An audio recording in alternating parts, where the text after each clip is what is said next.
Chapter 1020. House Kang's attitude towards the Xiao family ridiculous. Merge? Then are we House Kong or Xiao family?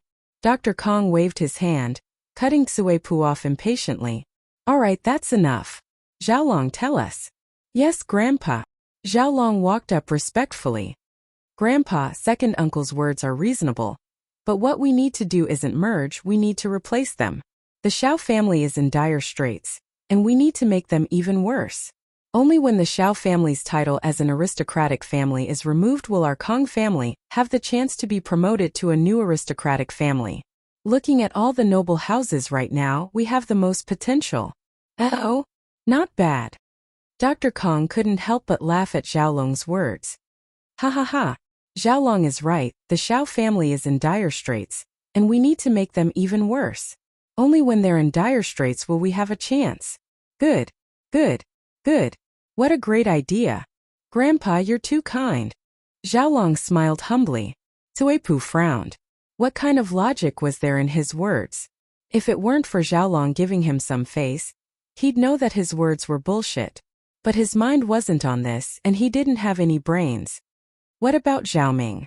What do you think? Dr. Kong looked at Kong Ming. Grandpa, actually Big Brother's words make sense, but I don't think they're completely right. Kong Ming felt that his father had lost face, and as a son, he should earn it back. Plus, Kong Ming wanted to leave a good impression in front of his grandpa, so he'd thought about it for a long time before saying this. Oh, tell me what's not completely right. Dr. Kong took Kong Ming's words seriously. Kong Ming may be a spoiled brat, but he was much better than his old man Cuepu. Grandpa, as the saying goes, even a salted fish can still make a comeback one day. Kong Ming said, although the Xiao family is down now, they are still an aristocratic family. We don't know how many connections they have. If they really make a comeback, it's hard to say. Stage a comeback? Dr. Kong shook his head.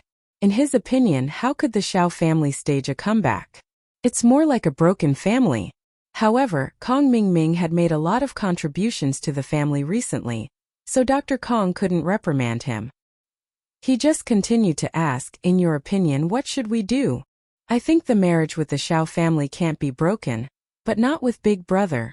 Kong Ming laughed a little embarrassedly. We can transfer the marriage to me. I'll accept that pretty girl from the Xiao family reluctantly. I'm a spoiled brat from House Kong, and the Xiao family is down now. It won't affect us if I kick her out, because I'm a spoiled brat who only plays with women. No one can say anything if I kick her out, but Big Brother won't be able to. But if they don't fall, we can still maintain our relationship. Miracle Dr. Kong fell into deep thought after hearing Xiaoming's words. Xiaolong, on the other hand, laughed heartily as he looked at Xiaoming. Lil bro, you like Wang Xinyan? Pretty girls are everywhere. No matter what, she's still your sister-in-law. It's not good for you to think like that. Kong Ming did have his own selfish motives, so he blushed when he was exposed. He argued, I'm doing this for the good of House Kong. Let's do as Xiaolong says. Dr. Kong didn't say anything more about Kong Ming's opinion. Xiaolong is right. People who do big things shouldn't care so much about women. Yes, Grandpa. Kong Ming wasn't convinced. In fact, he really felt that way. As for getting Wang Xinyan, he had his own selfish motives. But what if the Xiao family wasn't stripped of their noble house title? House Yu had been at a disadvantage recently as well. What if House Yu decided to lay low during the noble house meeting and let the Xiao family go? Or maybe they had the same thoughts as the enemies of the Xiao family. The Xiao family was still useful to them. But Kong Ming knew that nothing he said would change anything. He could only let his grandpa think that he was playing with Wang Xinyan. Of course, that was exactly what he was thinking. Since House Kong had decided on how to deal with the Xiao family, there was no need to hide anything. Kong Guifeng walked out of House Kang's villa and welcomed the Xiao family brothers. Xiao Ji and Xiao Ben had been waiting in front of House Kang's villa for a long time. They'd already sent someone to notify them, but after waiting for half an hour, no one from House Kong came out. Brother, do you think House Kong won't want to see us? Damn it, what a snob. When our Xiao family was powerful, they tried so hard to get close to us, but now that something has happened to us, they treat us with this attitude. Xiao Ji was a hot-tempered man. And when he got impatient, he yelled, "How long has it been? Half an hour, right? Still no one. What kind of bullshit is House Kong playing?" Xiao Ben sighed as he looked at his raging brother. "Brother, calm down. Our Xiao family isn't in trouble right now, is it? Uncle Pai's in a vegetative state, and our Xiao family's only hope is gone. We owe Linny a huge debt, and we're in a lot of trouble right now. It's normal that House Kong doesn't want to see us." "Normal? I think it's just a shameless snob," Xiao Ji humphed. "What the hell are you talking about? Brother, someone's here. Stop arguing." Xiao Ben's eyes were sharp, and he saw the door move a little. He quickly stopped Xiao Ji from cursing anymore, in case he offended someone. Xiao Ji quickly shut his mouth when he heard that someone was here. He was just cursing a little, and he didn't dare curse anymore if someone from House Kong really came out. After all, they were here to beg for help, not the other way around. But what the Xiao family brothers didn't expect was that the person who came out was Dr. Kang's eldest son, Kong Guifeng, Xiaolong's father by marriage. Xiao Ben heaved a sigh of relief. There was still hope if someone of such importance was sent to greet the two brothers. With that thought, he quickly went over with a smile. "Kong bro, why did you come out to greet us personally?" "I'm sorry." Xiao Ji paused as well. He didn't think that Kong Guifeng would come out to greet them personally, and his anger lessened a lot. He quickly went over as well. "Kong bro."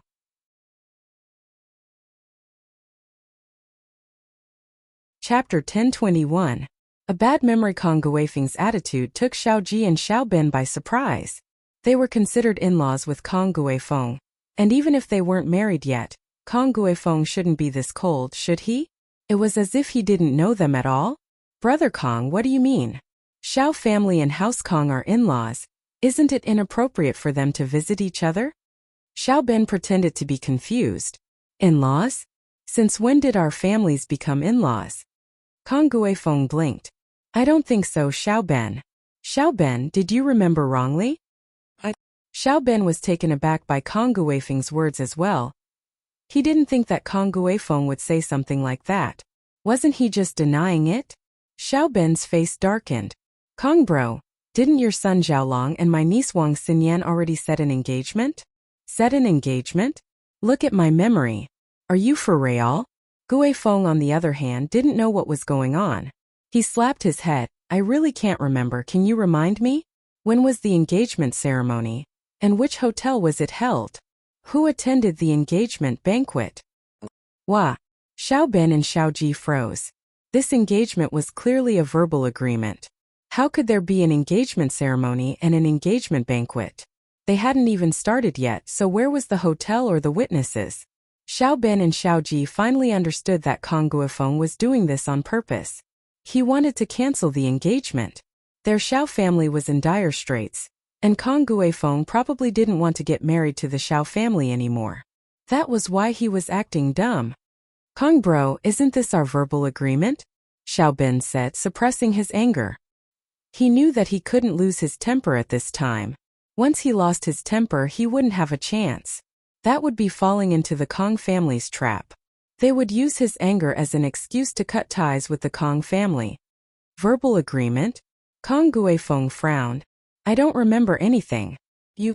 Xiao Ben was pissed, and Xiao Ji was on the verge of going berserk. "Hey, I'm sorry. Look at my memory. I've been forgetful lately. I can't remember anything that happened before. Many scammers have come to me recently, saying that I agreed to marry them, but they can't prove it." Kong Guifeng shook his head, troubled. "How about this, Xiao Ben? Your Xiao family is an aristocratic family.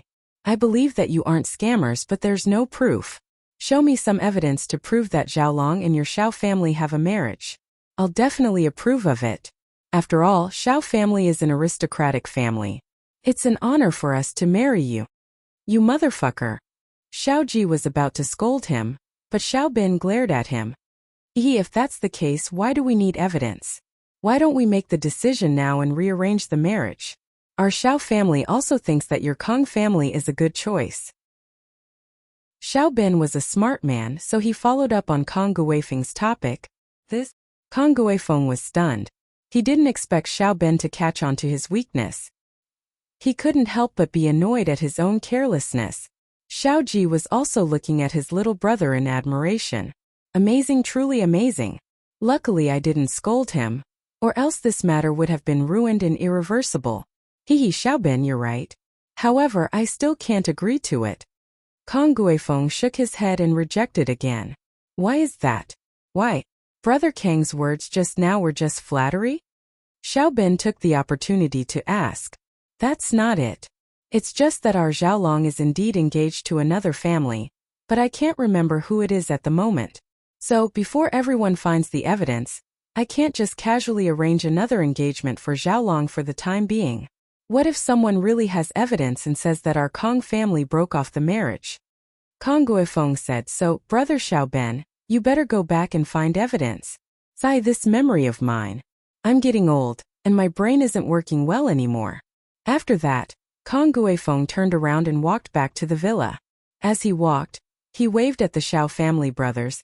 I still have something to do, so I won't be seeing you off. Xiaobin's face was gloomy. The situation was clear. The Kong family broke off the marriage. They abandoned the Xiao family. However, one couldn't blame the Kong family for being snobbish. It couldn't be helped. After all, the Xiao family was in dire straits. It was normal for the Kong family to break off the marriage. Which great family would want to find a helper for themselves through marriage, not a burden? Phew. Xiaobin let out a long sigh and said, Brother, let's go back. It's over. Motherfucker. Are you blind? When the Xiao family makes a comeback, even if your Kong family licks my toes, I won't abandon you. Xiaoji scolded loudly, Dr. Kong, you old bastard. You go back on your words. You will die a horrible death. Motherfucker. However, the Kong family's door was closed, and they didn't pay attention to them. Obviously, after Kang Guifeng went back, he didn't plan to come out again. Let's go. Xiaobin turned around helplessly and walked to the car. Kong family, just you wait. Sooner or later you will regret it. After Xiaoji finished scolding, he also vented his anger and left the Kong family's villa with Xiaobin in the car. At the gate of the Kong family's villa, Kang Guifeng sneered as he watched the two Xiao family brothers leave. He sneered, the Xiao family? You have become a street rat. Do you still expect to make a comeback? In your mother's daydream. After Xiaoji and Xiaobin got into the car, Xiaoji didn't stop cursing. All kinds of vulgar words and dialects came out of his mouth. In any case, he described the Kong family viciously and cursed all 18 generations of the Kong family's ancestors. Alright brother, stop scolding them. This is the fate of the Xiao family. Xiaobin sighed and said, now we should think about the future of the Xiao family. That's true. Xiaoji nodded. Although he was rude, he knew that it was useless to be angry now. Even if he scolded the Kong family, it wouldn't change the current situation of the Xiao family. Have you found any information on Uncle Pai's background? Xiaobin asked. I've already asked Xiao Wangba and Xiao Wangdao to look in our family's diary. But it's been too long, and we don't have a target. We don't know when we'll find it, Xiaoji said.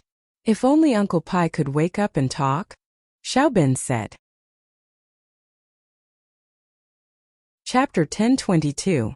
Xiao Xiao's Ragelin Yi took a nice hot shower, washing away the sweat on his body.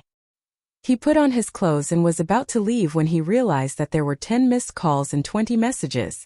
The text messages could be sent at different times and received as soon as the phone was turned on, but the phone call must have just arrived. Lin Yi checked the missed calls. There was only one from Tang Yun, and the rest were all from Xiao Xiao. Lin Yi paused, but he still checked the messages first. Lin Yi was speechless. They were all from Xiao Xiao. Darling, I miss you. This message came in the middle of the night. I got up early this morning. Come and pick me up early. This was sent in the morning. I'm done packing, going downstairs. This was from morning as well. Lin Yi, why didn't you reply? This was from morning as well. Lin Yi, are you coming to pick me up or not? Why haven't I seen you? I'm going to be late. This was from morning as well. Wah? Did you forget about me? This was from morning as well. Your phone's turned off, you really aren't coming to pick me up. This was from morning as well. Lin Yi, you bastard, you should at least tell me if you don't want me anymore. I woke up in the middle of the night to get dressed. This was from morning as well. I'll take a taxi to school myself, can't wait. This was from morning as well. Why didn't you come to school today? Where are you? What's wrong? This was from morning as well. Why's your phone still turned off? What's wrong? This was from morning as well. Linny smiled bitterly as he looked at Xiao Xiao's long list of messages, slapping his forehead helplessly.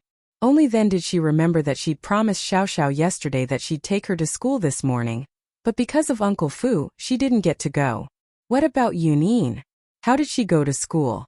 Linny looked at his messages, and under the sea of messages from Xiao Xiao, he finally saw one from Tang Yun. Linny, Faubert came to pick me up for school this morning. He said that you need to rest after healing him. I'm fine, you can rest well. Linny looked at Tang Yun's message and realized that it was Faubert who picked her up in the morning. Because Linny didn't wake up, Faubert knew that Linny had to pick Tang Yun up at school every day, so he naturally took on this responsibility. But he didn't know about Xiao Xiao's sudden incident, and the Miss in Yushu evidently didn't think of Xiao Xiao. After all, Xiao Xiao usually drove to school by herself. Who knew that she would have a date with Linny today? Linny sighed and decided to call Xiao Xiao first. Linny, you finally called me. I'm so happy. You called the small wife first. Xiao Xiao's excited voice came from the other side of the phone. Linny wanted to apologize to Xiao Xiao because from her message, he could tell that she was quite angry, and he did screw her over, making her wait the whole morning for nothing. But before Linny could say anything, Xiao Xiao called out excitedly, forcing Linny to swallow the apology he was about to say. I was healing someone and forgot the time, so I didn't wake up this morning, Linny said. Okay, I knew you wouldn't ignore me for no reason. As expected, you didn't even talk to the big wife and called the small wife first. Yunin sis is getting jealous. Xiao Xiao said happily. Xiao Xiao, what are you talking about? Who's getting jealous? Tang Yun said helplessly. She didn't feel anything about Linny calling Xiao Xiao first. She didn't want to get jealous with Xiao Xiao, and besides Xiao Xiao had called Linny a dozen times and texted him 20 times, while she only sent one. She'd already said that she knew about Lin Yi's situation, so it was reasonable for Linny to call Xiao Xiao first. What was there to be jealous about? Oh, you're with Yunin? Linny blinked, sweating. Tang Yun wouldn't be unhappy that he called Xiao Xiao first, would she? But Tang Yun's voice didn't sound different, so she wasn't angry anymore. I couldn't find you, so I went to Yunin sis. I asked and found out that you didn't come to pick me up because you were healing someone, Xiao Xiao said. Yunin sis called you just now and got through, but you didn't pick up, so I called you a bunch. Huh? Linny shook his head with a smile. This Xiao Xiao was quite an optimist, getting angry fast, getting happy fast, getting excited fast again. Are you coming to school in the afternoon? Xiao Xiao asked. Yeah, I'll be there in a bit. Linny said. Okay. Xiao Xiao was excited. She'd gotten up in the middle of the night to dress up, preparing to surprise Linny in the morning, but she didn't even see Linny. She couldn't help but feel disappointed. If she didn't see Linny today, her makeup would be for nothing. Give the phone to Yunin, I'll talk to her, Linny said. Since Tang Yun was by Xiao Xiao's side, Linny didn't need to bother calling. Okay, Yunin sis, Linny's looking for you. Xiao Xiao passed the phone to Tang Yun. Tang Yun took the phone and couldn't help but smile. Linny, you got a second wife and forgot about the main one? Haha, of course not. Linny smiled. He could tell that Tang Yun was joking. Stop fooling around. Are you alright? If you're tired, then don't come in the afternoon. Tang Yun cared about Lin Yi. After all, she and Linny had been together for a long time. She didn't need to rush to see Lin Yi. I'm fine, see you later. Linny said casually. Alright, see you later. Is there anything else you need from Xiao Xiao? Tang Yun asked. Nope, I'm hanging up. Linny said before hanging up. Tang Yun gave the phone back to Xiao Xiao, who happily put it away. Yunin sis, I look good now, right? I don't need to touch up my makeup from this morning, right? It's already good, you don't need to. Tang Yun smiled. Really? That's not bad. Xiao Xiao nodded. Linny drove to school and parked his car at the food street behind the school, next to Xiao Xiao's car. But beside Xiao Xiao's car, there was another luxury car. It was a black Lamborghini. Chapter 1023. Linny jumped. Was this Xie Yufeng pretty rich? He bought a sports car on his first day of school transfer? But Linny only took one look before walking back to school. What car Yufeng drove had nothing to do with him. As long as he didn't mess with him, he could do whatever he wanted. When Linny got to school, it was already the first class in the afternoon. Linny walked into the classroom and sat down at his desk. Not long after, the teacher walked in and started the afternoon class. Xiao Xiao was disappointed. Linny didn't even look at her when he walked in. Didn't he notice that she was different from usual? Even that idiot Yufeng noticed it. After a while, Linny still didn't look at her. He took out his textbook and listened to the teacher attentively. This made Xiao Xiao depressed. Ahem. Xiao Xiao couldn't take it anymore. She coughed twice, hoping to get Lin Yi's attention. What's wrong? Do you have a cold? Linny heard Xiao Xiao's coughing and asked. But Linny didn't even look at her when he asked. No. Xiao Xiao was even more depressed now. Hey Linny, talk to me? What? You're not paying attention anymore? Linny asked. You always skip class. What's there to listen to? Talk to me. Xiao Xiao was panicking. Go ahead, I'm listening. Linny nodded. You. Xiao Xiao was pissed. She couldn't hold it in anymore. Can't you turn around and look at me? Look at you? Why would I look at you? Linny asked. Just tell me if you dare to look or not. Xiao Xiao said. Panicking? Ha! Lin Yi's observation skills were extremely sharp. He'd seen Xiao Xiao the moment he entered the classroom, and he'd been stunned by her beauty. The first time he saw Xiao Xiao, she had heavy makeup on, looking like a non-mainstream girl. When she was at school, she didn't have any makeup on, but today she had light makeup on, and her hairstyle was meticulously styled. Even her clothes were carefully matched, with some simple accessories. It made Xiao Xiao look especially beautiful. It was just that Linny wanted to tease Xiao Xiao, so he didn't say it out loud. As expected, Xiao Xiao couldn't wait any longer. What are you laughing at? Xiao Xiao asked back. Do you dare to look or not? I wouldn't dare. Linny shook his head. Huh. Xiao Xiao paused, not expecting Linny to say no. This caused her to freeze for a moment. Then she immediately gritted her teeth. Linny, why don't you dare? Because you're too pretty today. I only took one look at you when I came in, and my heart was already racing. I'm afraid that if I look too much, I'll molest you in the classroom, Linny said. Ah. Xiao Xiao's mouth was wide open at Lin Yi's words, but then a smile blossomed on her face. So Linny had seen what she looked like. Xiao Xiao couldn't help but feel happy. She started to say things when she was happy. It's fine, look again. I'm not afraid of being molested. Ahem. It was Lin Yi's turn to cough. Linny, what's wrong?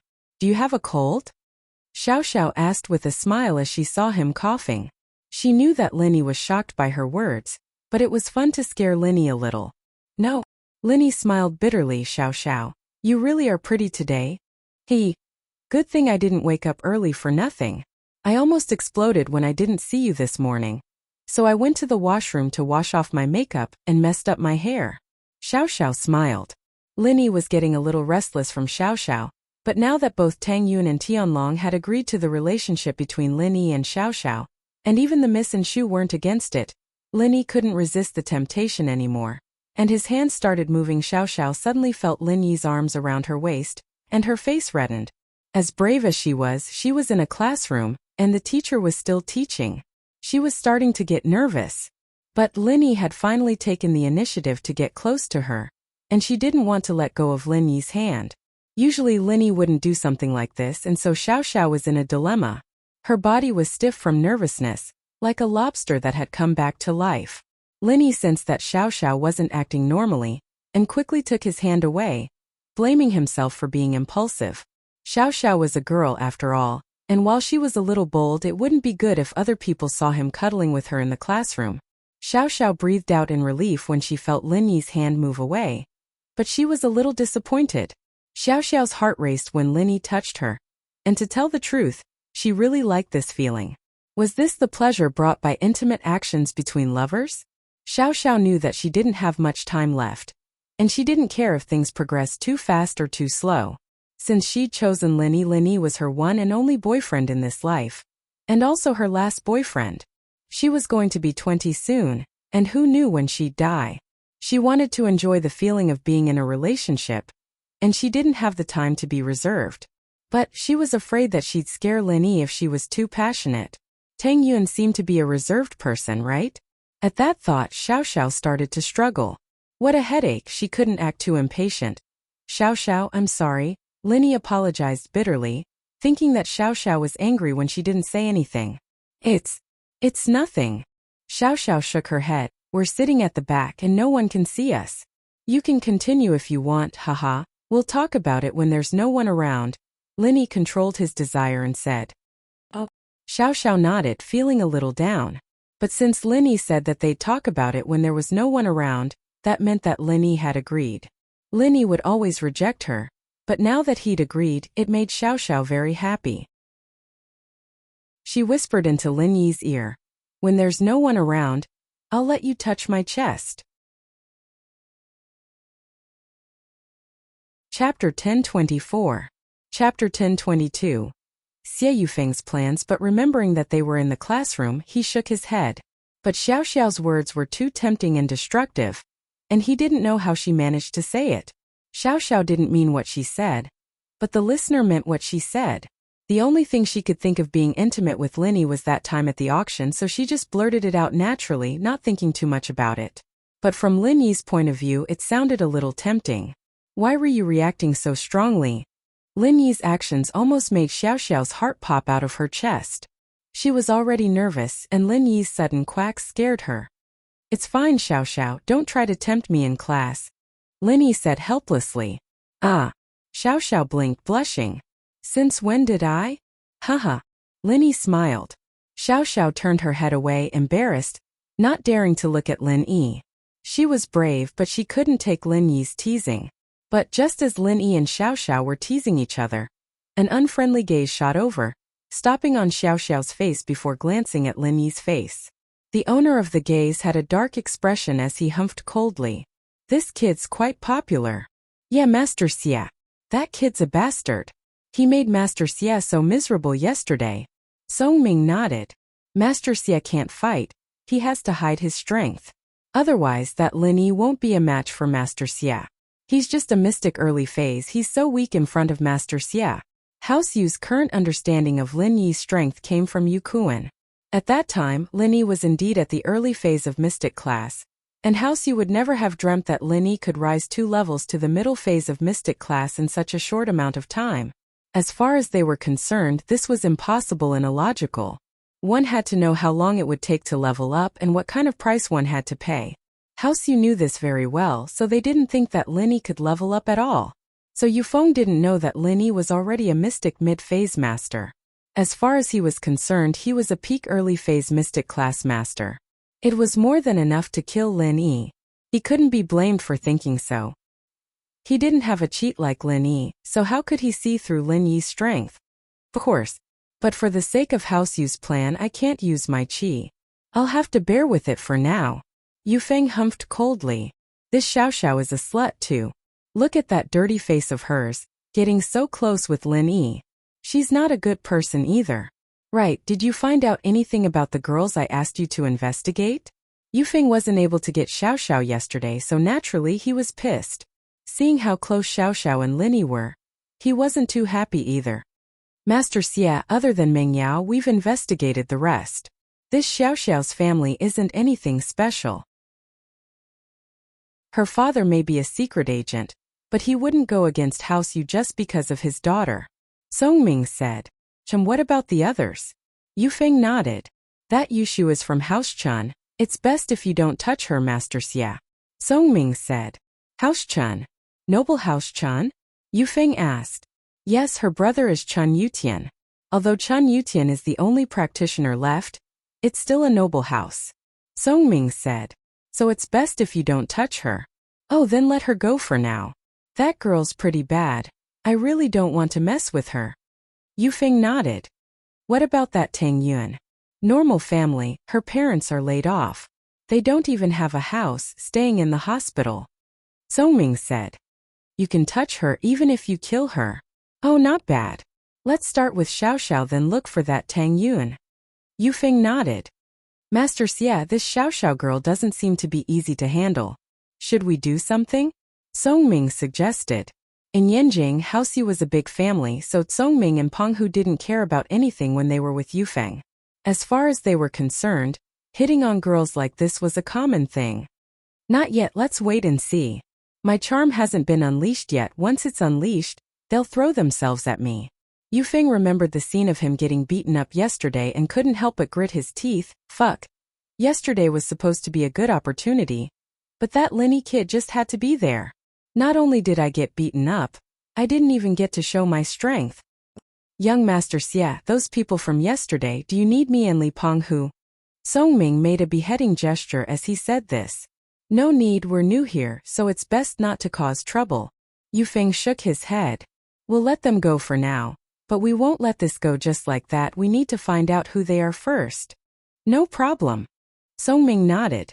Yufeng and the others were talking with their backs turned, so no one could hear them.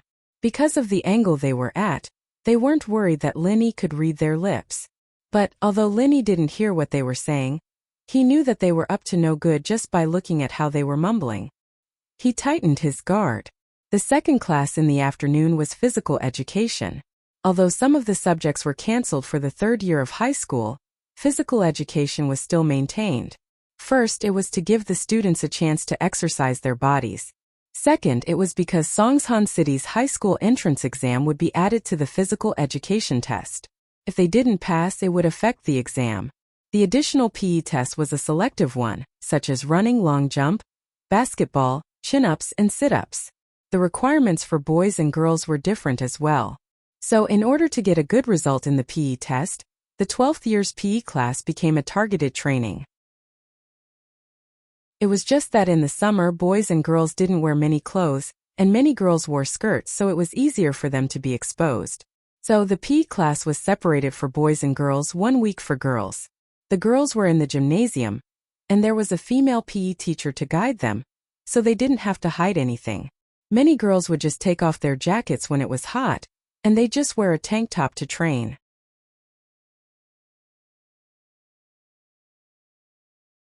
Chapter 10:25. Who's afraid? Just then Yushu walked over and looked at Xiao. Oh, Miss Dumb. Do you want to go to the gym and have a showdown with me? You're the dumb girl. Xiao humphed. Let's go, I'm not afraid of you. Xiao and Yushu hadn't decided who was stronger yesterday, and now that there was a chance, Xiao wouldn't let it go. Naturally, she didn't know that Yushu was the one who approached her. Mengyao and Yushu had already discussed it, agreeing to Linny dating Xiao at the last stage of her life. But if things went according to yesterday's situation, there would be some conflict, and if things changed all of a sudden, Xiao would be suspicious. So, Mengyao told Yushu to think of a way to get closer to Xiao. At the very least, they wouldn't be so out of place in the future. Linny, here's your phone. Help me take care of it. Xiao gave the phone to Lin Yi. Phones weren't allowed in the gymnasium. One reason was that it would affect training, and the other was that people with bad intentions might take pictures of students with their phones. That would be a problem. And so, there were electronic detectors at the entrance of the gymnasium, and as time went by, no one brought their phones in anymore. They didn't feel safe leaving their phone in the box at the entrance, afraid that someone might take it away. Okay. Linny nodded and took Xiao's phone, watching her and Yushu leave the classroom. A smile appeared on Lin Yi's lips. It seemed that Yushu had made her move. With Shu's methods, these two devils would probably be playing together soon. Lin Yi's guess was correct. Yushu was indeed making her move. She was planning to become Xiao's rival first, and then occasionally work together to mess with her. Their relationship would definitely grow stronger. Lin Yi's previous phone was broken by Ma Zhu, so he was using a phone that was similar to Shu's flip phone, but it had fewer functions.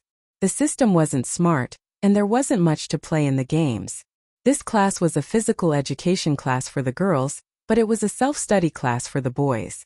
They could read in the classroom, and of course no one would stop them if they wanted to go to the field to play. However, Year 3 students were more or less self-conscious. Who would want to play when the college entrance examination was coming up? Besides, even if he went to play, who would he play with? Could it be that he was playing by himself? Although Linny would listen attentively in class, He would not review after class. After Xiao Xiao left, Linny played with Xiao Xiao's phone casually, pulling out Plants vs. Zombies and playing it out of boredom. Boss, you're with Xiao Xiao? Kong Xiaobo waited until all the girls were gone before turning around and asking with shifty eyes, "What do you mean by with?" "It sounds so bad," Linny smiled bitterly. "Hehe, I heard you guys whispering in class. I think Xiao Xiao even asked you to touch her chest?" Xiaobo said with a chuckle. Linny was speechless. Did Kong Xiaobo hear that? But Linny could only explain, "I didn't touch her just now. You know how she is, she dares to say anything." Oh, Kong Xiaobo nodded. "I know you didn't touch her. But you guys are developing pretty fast, aren't you? Plus, I saw her with Tang Yun this afternoon." Yeah, Linny nodded. "No way, she's that close with Tang Yun? Tang Yun agreed to your relationship with Xiao Xiao?" Kong Xiaobo's eyes widened in shock. He had guessed that Tang Yun and Xiao Xiao were getting along peacefully, since they were talking and laughing when he saw them at noon. They didn't look like enemies at all. But hearing Linny's confirmation, Kong Xiaobo gave him a thumbs up. "Boss, you're amazing. Too awesome. I admire you so much. You're a master amongst masters at picking up girls." Sweat. Linny sweated. Tang Yun actually accepted Xiao Xiao first, and then she asked me to accept her. You're getting it backwards, what? Kong Xiaobo almost rolled his eyes at Lin Yi's words. Tang Yun accepted her first? That's why Linny accepted her? Are you kidding me? How is that possible? Tang Yun helped Linny find a mistress? Alright, it's a bit complicated. I'll tell you in detail later. Linny didn't want to hide Xiao Xiao's condition from Kong Xiaobo. Only when Kong Xiaobo understood everything would he be able to cooperate with him. What is it? Tell me now. Kong Xiaobo was curious. Sure. Linny nodded. Let's go for a walk then. Kong Xiaobo stood up with Linny, and the two left the classroom heading downstairs. Yu Feng, Songming, and Peng Hu, on the other hand, were whispering to each other, plotting something. Master Xie, I heard that girls don't wear much in PE class, and some of them are revealing. Songming said softly. Oh, Yu Feng was interested, really? Of course it's true. Think about it, it's summer now and the gym is hot. You'd be sweating when you exercise and then… Heh. Songming said with a perverted smile. Then wouldn't there be a lot of peeping? You just transferred here and you already know about it. How could the people who used to study here not know about it? Yu Feng didn't really believe it.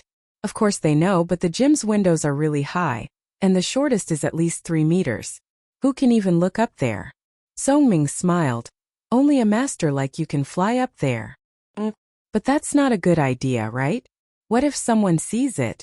Yu Feng hesitated. Although peeping was very exciting, he couldn't afford to lose his reputation, especially when he wanted to pick up girls in school. He might feel good after peeping for a while, but if he was discovered, his reputation would go down the drain. Behind the gym is the mountain behind the school. Who would see it? Songming smiled. I've already scouted the area. You've planned this all along, huh? Yu Feng nodded after hearing that the back of the gym was facing the mountain behind the school. That's right, I've already thought about it. I'll use the camera to take pictures of Xiao Xiao and the others, and use it to threaten them. If they don't listen to Master Xie, I'll expose them. Let's see how shameless they are.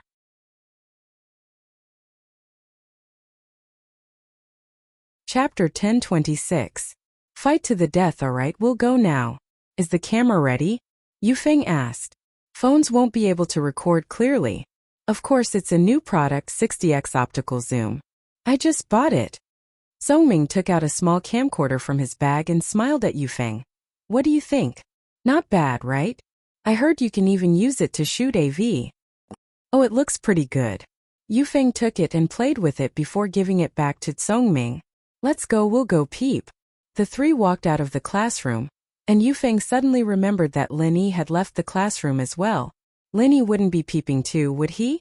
It's possible. Songming nodded. Why else would he go out? Don't let him see us. Yu Feng frowned. It'd be better if he sees us. We'll use the camera to record him, and when the thief calls the thief, we'll expose him to the world. Let's see if he'll lose his reputation. Wang Songming smiled disapprovingly. He was a rather insidious person, And he could always think of some dirty tricks. That's a good idea, killing without leaving a trace. Lin Yi. Let's see if he's good with women. We'll expose him for peeping on girls in PE class. Yufeng nodded in approval. Lin Yi naturally didn't know that Yufeng was already thinking of him as a pervert.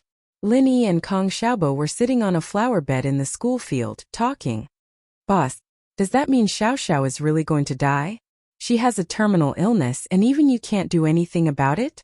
Kong Xiaobo's eyes went wide after hearing Lin Yi's explanation. He never would have thought that the energetic Xiao Xiao was someone who was about to die. I can't do anything about it either. Lin Yi shook his head helplessly. My medical skills aren't omnipotent. It's limited to the known illnesses, but for the unknown, I can't do anything about it.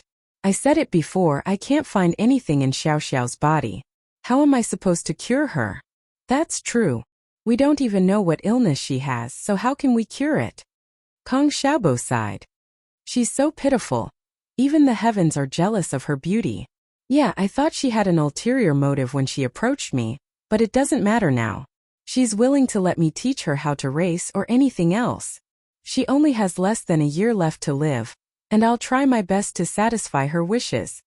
Lin Yi had thought things through as well. If Xiao Xiao liked racing, then he'd do his best to satisfy her wishes, but this racing couldn't be done on normal roads. It was too dangerous. Lin Yi decided to bring Xiao Xiao to a race and let her experience what it was like to race. Boss, actually Xiao Xiao told me a couple of times about you before, but I didn't tell you. Kong Xiaobo decided to be honest with Lin Yi after some hesitation. Oh.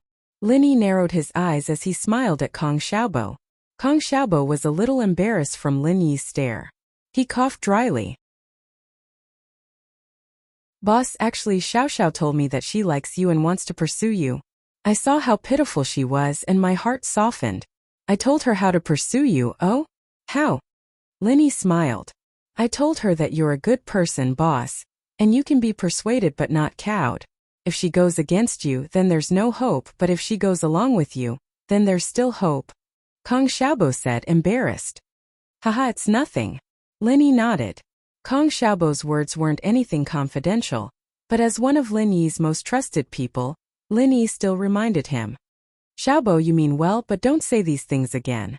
You need to learn how to keep it a secret. I know, boss. I regretted it a few days after I said it. Kong Xiaobo smiled bitterly.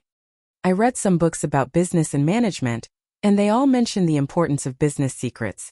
But now that I said it, I'm relieved. Haha, this isn't considered a business secret. Lin Yi waved his hand. But if you see a girl who likes me and asks her to chase me, I can't stand it. Huh. This kind of good thing, why doesn't it happen to me? Kong Xiaobo also smiled. Oh right, boss, the product launch at the beginning of next month. Boss Lai also asked me to attend, but I think I'm still in the internship stage. It's not suitable for me to walk on the stage, right? What's not suitable about it? There will be more occasions like this in the future.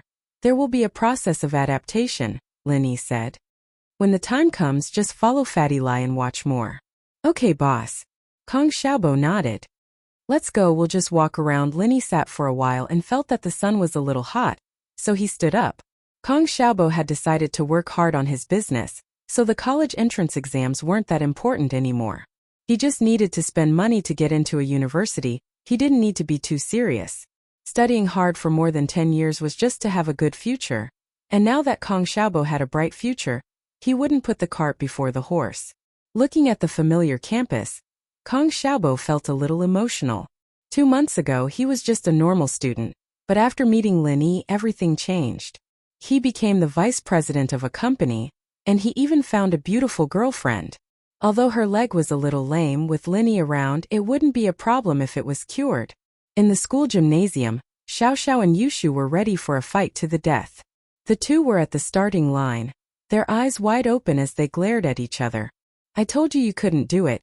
You threw the medicine ball so close, you almost hit your own foot. Yushu said proudly. I finally know what it means to shoot yourself in the foot. You're fat, that's why you're stronger than me. Xiao Xiao wasn't happy. She had never practiced medicine ball before, either skipping classes or going to the doctor in school. She didn't have time to study medicine ball. So naturally, she lost to Yushu the first time she threw it.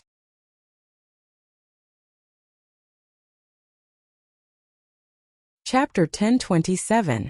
Chapter 1025. Successful counterattack Shu. How could you say something so rude? Meng Yao, who was standing beside Yushu, glared at her when she heard what Yushu said. He Yao Yao, I got it. Yushu stuck her tongue out. You. Xiao Xiao's heart was about to explode as she glared at Yushu. I'll beat you in sprinting for sure. Those 2 balls in front of your chest are just a burden. You'll die from running later. Cut them off if you want to win. I think you're just jealous. Yushu didn't mind at all.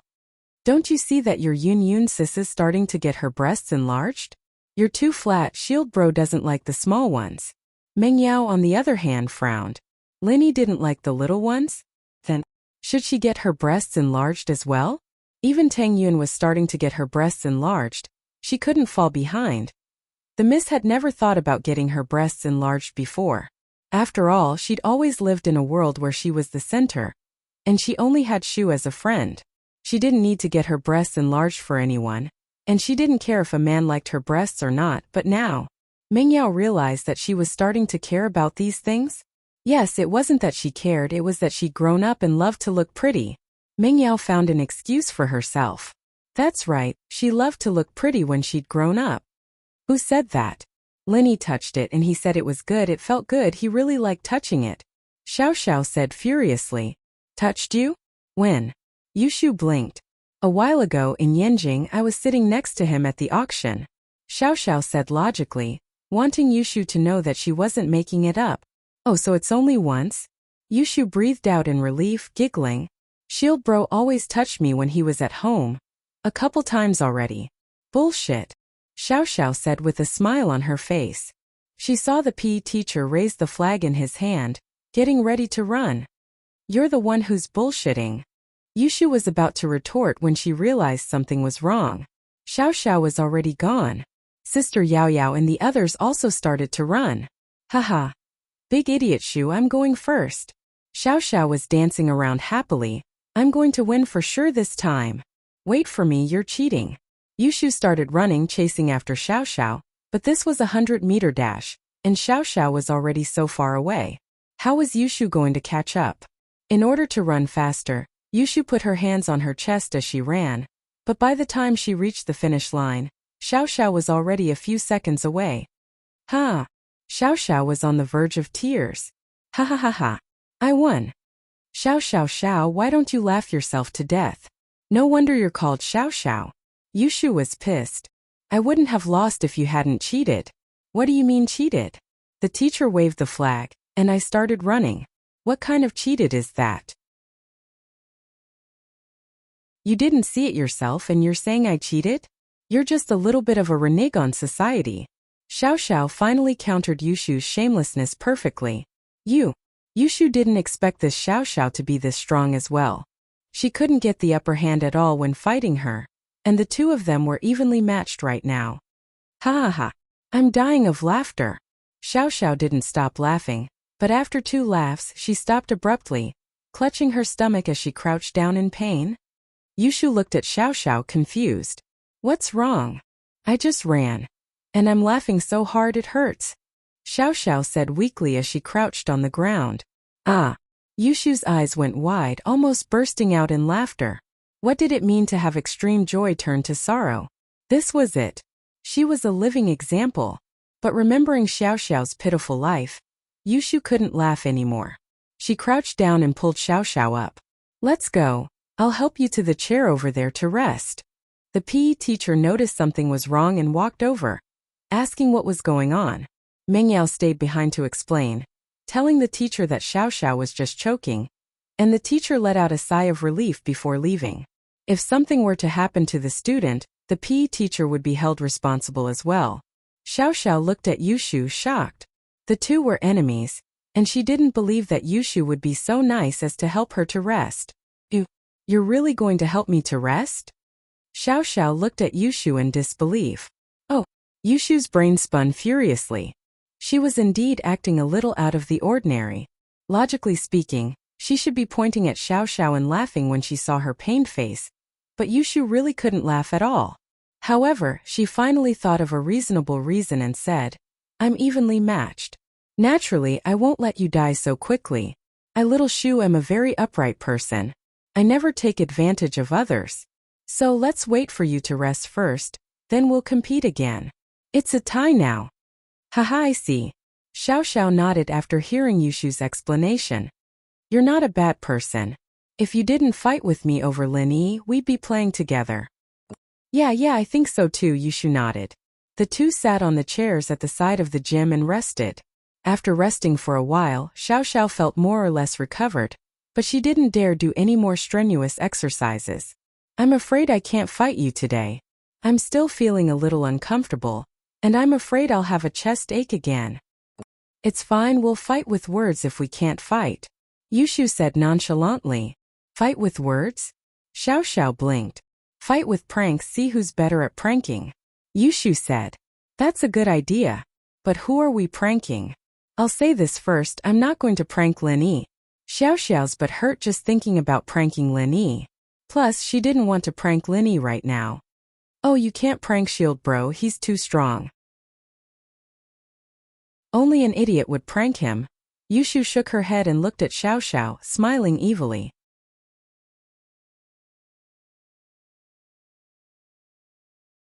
Chapter 1028. Chapter 1026. The prankster duo in action. Nothing. Yushu looked up at the sky, as if saying she didn't know anything and didn't need to ask her anything. But all of a sudden, Yushu let out a yelp. What's wrong? Xiao Xiao was curious. Look at the window above us.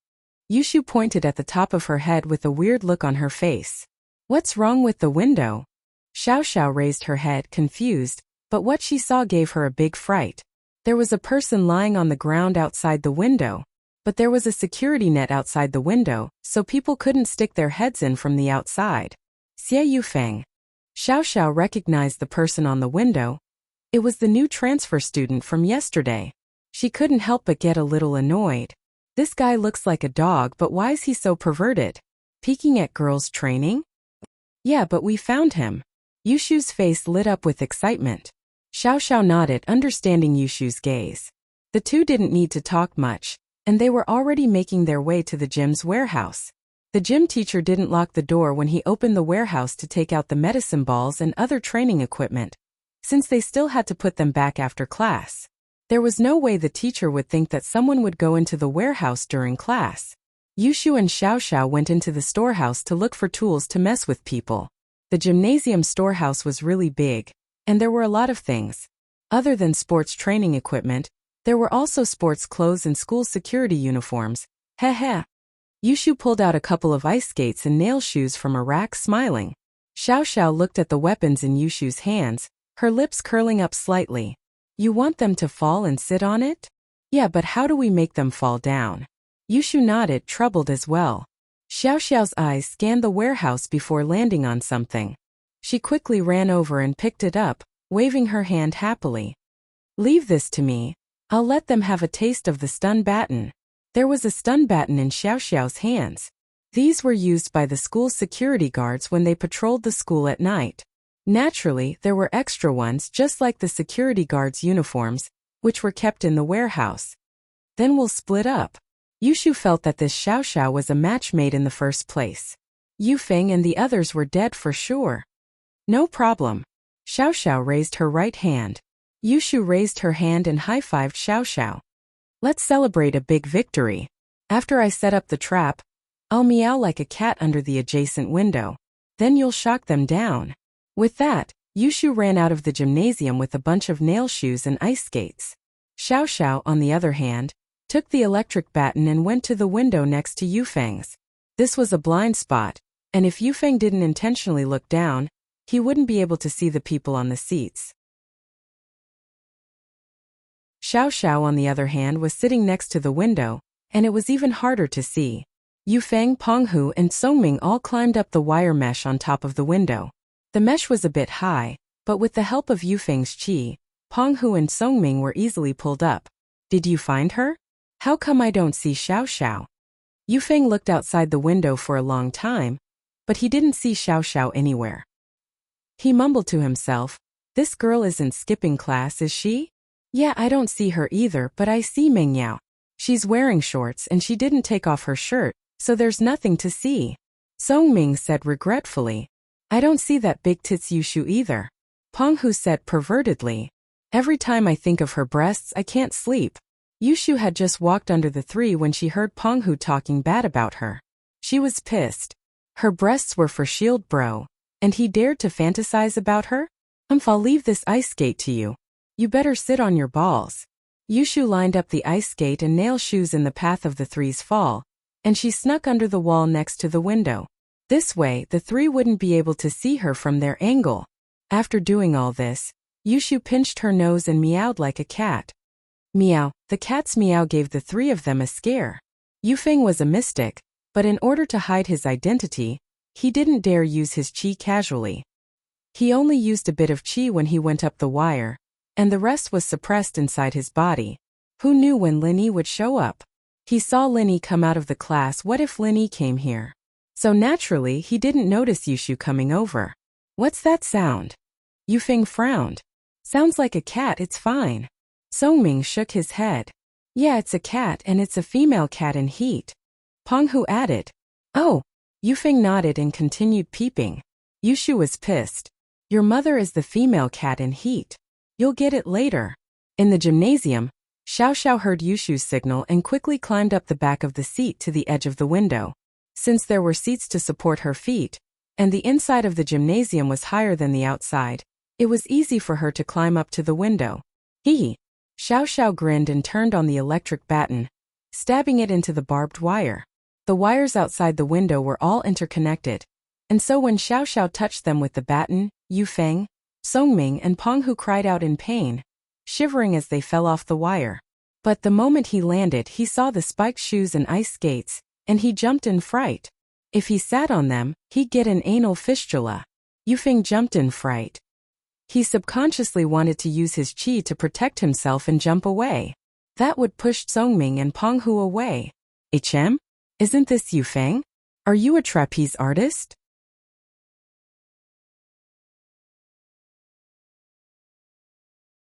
Chapter 1029. Tragedy struck again. Lin Yi and Kang Xiaobo finished their conversation and walked around the field. He suddenly remembered the tree he planted a while ago, wondering how it was doing. He decided to go to the back hill with Kang Xiaobo when he saw Yushu setting up a trap. But Lin Yi didn't say anything. He wanted to see how Yufeng would take the bait after Yushu was done. Logically speaking, with Xie Yufeng's skills, even if he saw the spiked shoes and ice skates, he would be able to jump away. It wouldn't pose any threat to him. The next moment, Lin Yi saw Yushu hiding in a corner and meowing like a cat. Not long after, Yufeng and the other two cried out as if they were hit by something and fell from the wire. Lin Yi took a closer look and saw Xiao Xiao on the other side of the window, covering her mouth as she giggled. Lin Yi suddenly felt a chill. These two girls were too bad. This Xie Yufeng was really unlucky to have met these two. However, Lin Yi noticed that Xie Yufeng was using qi to protect himself, so Lin Yi came out. He knew that Yufeng was purposely hiding his true strength in front of him, but he didn't mind letting Yufeng have a taste of his own medicine. As expected, the moment Lin Yi opened his mouth, Yufeng dispersed his qi. Yufeng subconsciously dispersed his qi, but after doing so, he suddenly remembered that he had spikes and ice skates on his butt. This was not a joke. If he were to be pricked, would it be any better? Even if his strength was discovered by Lin Yi, he couldn't just watch as he sat on a nail shoe. That was undoubtedly equivalent to courting death. But by the time he realized this, it was already too late. By the time he wanted to circulate his true qi again, it was already too late. He directly sat down on the nail shoe and let out another miserable howl. Penghu and Songming weren't any better. Penghu was fatter, and when he sat on the ice skate cut right between his buttocks and directly cut his balls. His eyes rolled back in pain, and his body twitched as he fainted. Although Wang Songming's eggs weren't cut, his buttocks were cut into 4 pieces. He was in excruciating pain. Yufeng realized tragically that his anus was prolapsed. Oh! Yushu clapped happily, not expecting Lin Yi to show up. She ran to Lin Yi with a smile. Shield bro, you're here. They're performing SM. Yufeng heard Yushu's words and almost fainted as well. Performing SM? What kind of performance was that? Was there something wrong with his brain? But he knew that what he was doing couldn't be seen in the light of day. If someone found out that he was peeping, then his reputation in school would be ruined, and he wouldn't be able to chase girls anymore.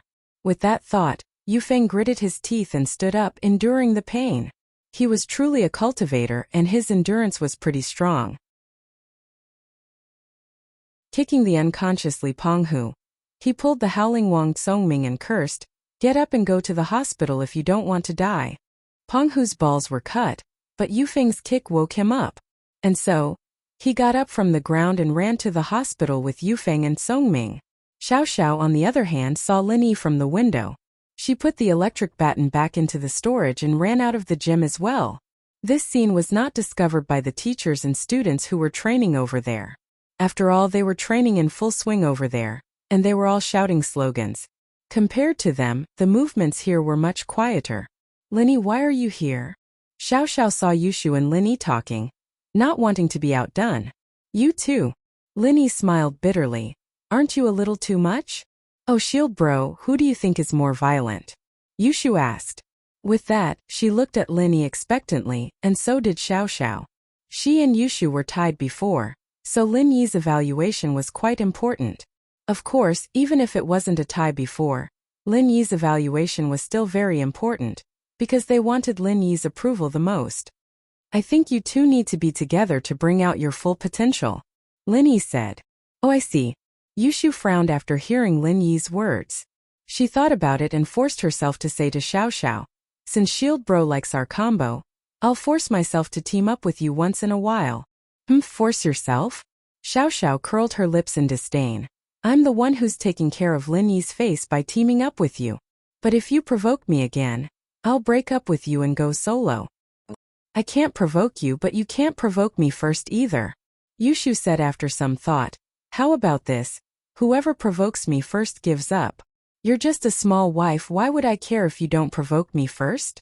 "I'm a small wife, it's not like you'll affect me," Xiao Xiao said. "That's true." Yushu nodded. "No matter how you fight, you're still the small wife. Let Yao Yao go fight for the big wife." Lin Yi smiled faintly, knowing that Yushu was trying to be nice. If Yushu hadn't lowered her head first, Xiao Xiao wouldn't have lowered her head so easily. But the result was good, the two weren't enemies anymore. They might not be that close right away, but they'd get along better after some time. After all, these two had something in common. They could work together to mess with each other. "Alright, class isn't over yet. Hurry up and bring the spiked shoes back to the gymnasium.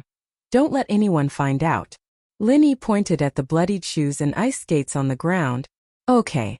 Yushu picked up the shoe and Xiao Xiao reached out to help as well, and the two of them carried the things back silently. Kong Xiaobo, on the other hand, didn't say anything. He knew he couldn't say anything right now, so he just watched quietly until Xiao Xiao and Yushu left. He sighed. "That Xie Yufeng sure is unlucky, getting his ass kicked. Thank goodness you were able to tame these two devils, boss. Otherwise, how are we supposed to live in the future?" Lin Yi smiled.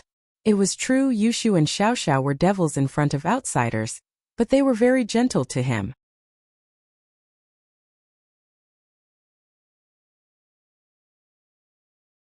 Chapter 1030. Chapter 1028. Xiao Xiao's Wish Camcorder? Kong Xiaobo picked it up and looked at it. It was a small video recorder. "They're not trying to take pictures, are they?" Lin Yi shrugged. "Let's see if there's a video and delete it." Kong Xiaobo pulled up the video and saw that it was indeed from the gymnasium. A group of girls were training, and some of the girls were wearing very little. But Meng Yao and Yushu weren't there. Kong Xiaobo took a quick look and deleted the video. He was a pervert, but he wouldn't look at immoral things like this. "Boss, what do we do with this camcorder?" Kong Xiaobo asked. "You take it back and play with it. You don't want to give it back to Yufeng, do you?" Lin Yi didn't even think about giving it back. "Oh, that's fine.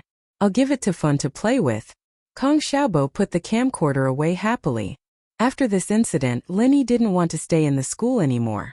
He turned to Kong Xiaobo. "Let's go back to class." Kong Xiaobo wanted to go back and study the camcorder as well so that he could take a selfie with Fun. He didn't have anything with Fin yet, but it was a good idea. Lin Yi and Kong Xiaobo went back to the classroom, but Yufeng and the other two weren't back yet. Their seats were empty, evidently at the hospital. But Lin Yi couldn't be bothered with them. Since they wanted to hide their strength, then go hide it. Yushu and Xiaoxiao would mess with them every day until they died. Let's see how long they could take it. Xiaobo went off to figure out how to operate the camcorder, while Lin Yi went back to the game he was playing earlier. After playing for a while, Lin Yi felt bored and exited the game to see if there was anything else on his phone. Lin Yi was just casually looking through the phone, but he accidentally entered a notepad software. There was a file called My Wish. Originally, when Lin Yi saw that it was a private folder, he was ready to push it out immediately after entering. However, when he saw the file called My Wish, Lin Yi hesitated. Lin Yi was very clear about Xiaoxiao's situation. She only had 1 year left at most, and that was the most optimistic scenario. To put it in a sad way, Xiaoxiao might die tomorrow, and so Lin Yi cared a lot about Xiaoxiao's dying wish. If it was possible, Lin Yi wanted to make it come true for Xiaoxiao. This would allow Xiaoxiao to live a life without regrets. But just when Lin Yi was about to look at the file named My Wish, the bell rang at an untimely time. Lin Yi frowned. There was some distance between the gym and the school building, but Xiaoxiao would be back in a few minutes. With that thought, Lin Yi didn't hesitate any longer. He opened the file called My Wish and looked at the contents. After opening it, Lin Yi realized that this My Wish document wasn't completed in one day. It was divided into many pages. Each page only had one wish and the date of the wish. If the wish was fulfilled, Xiaoxiao would mark it as fulfilled on the index page. If it wasn't fulfilled, there was no mark. Lin Yi smiled bitterly.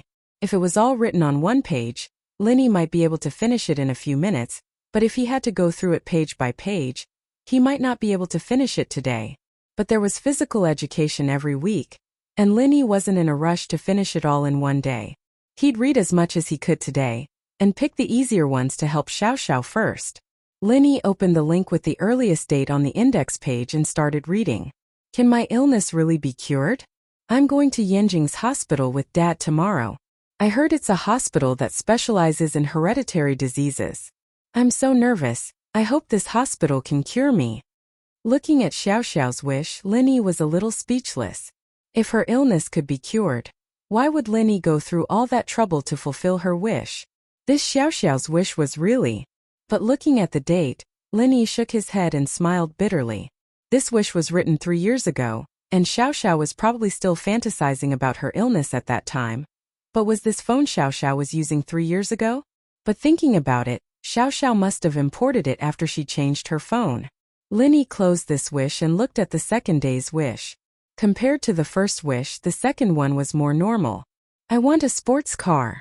This was a wish he'd written 3 years ago as well, but there was a note at the end that said it had been fulfilled. He didn't have time to look at the ones he'd already fulfilled, so he quickly exited and started looking for the ones that hadn't been fulfilled yet. But in this document, most of the wishes were fulfilled. Lin Yi finally found one that wasn't marked fulfilled and opened it. I really want a best friend. I can talk to her about the loneliness in my heart. I can share my happiness and sadness with her on the same bed. But I'm destined to never have a true friend. I don't want my best friend to feel pain because of my death. Looking at Xiaoxiao's wish, Lin Yi couldn't help but take in a deep breath. His heart was heavy. From the tone of this wish, Xiaoxiao must have known that her illness was incurable. That was why she was feeling this way. Perhaps she had lost all hope of curing her illness. She had a friend, a bosom friend. In the eyes of a normal girl, this seemed like a simple thing. Who didn't have a few true friends growing up? Which girl hadn't slept on the same bed with their best friend? But this simple thing was a dream in Xiaoxiao's eyes. And her kindness, not wanting her death to bring pain to her friends, touched Lin Yi deeply. But this wish wasn't something Lin Yi could fulfill. He couldn't be a best friend. He couldn't just castrate himself, could he? But he could suggest Tang Yun and Shu to be Xiaoxiao's best friends. It wasn't a bad choice. Lin Yi quickly took a picture of the wish with his phone, not daring to waste any more time as he opened the other wish that wasn't marked, already fulfilled, and started reading it.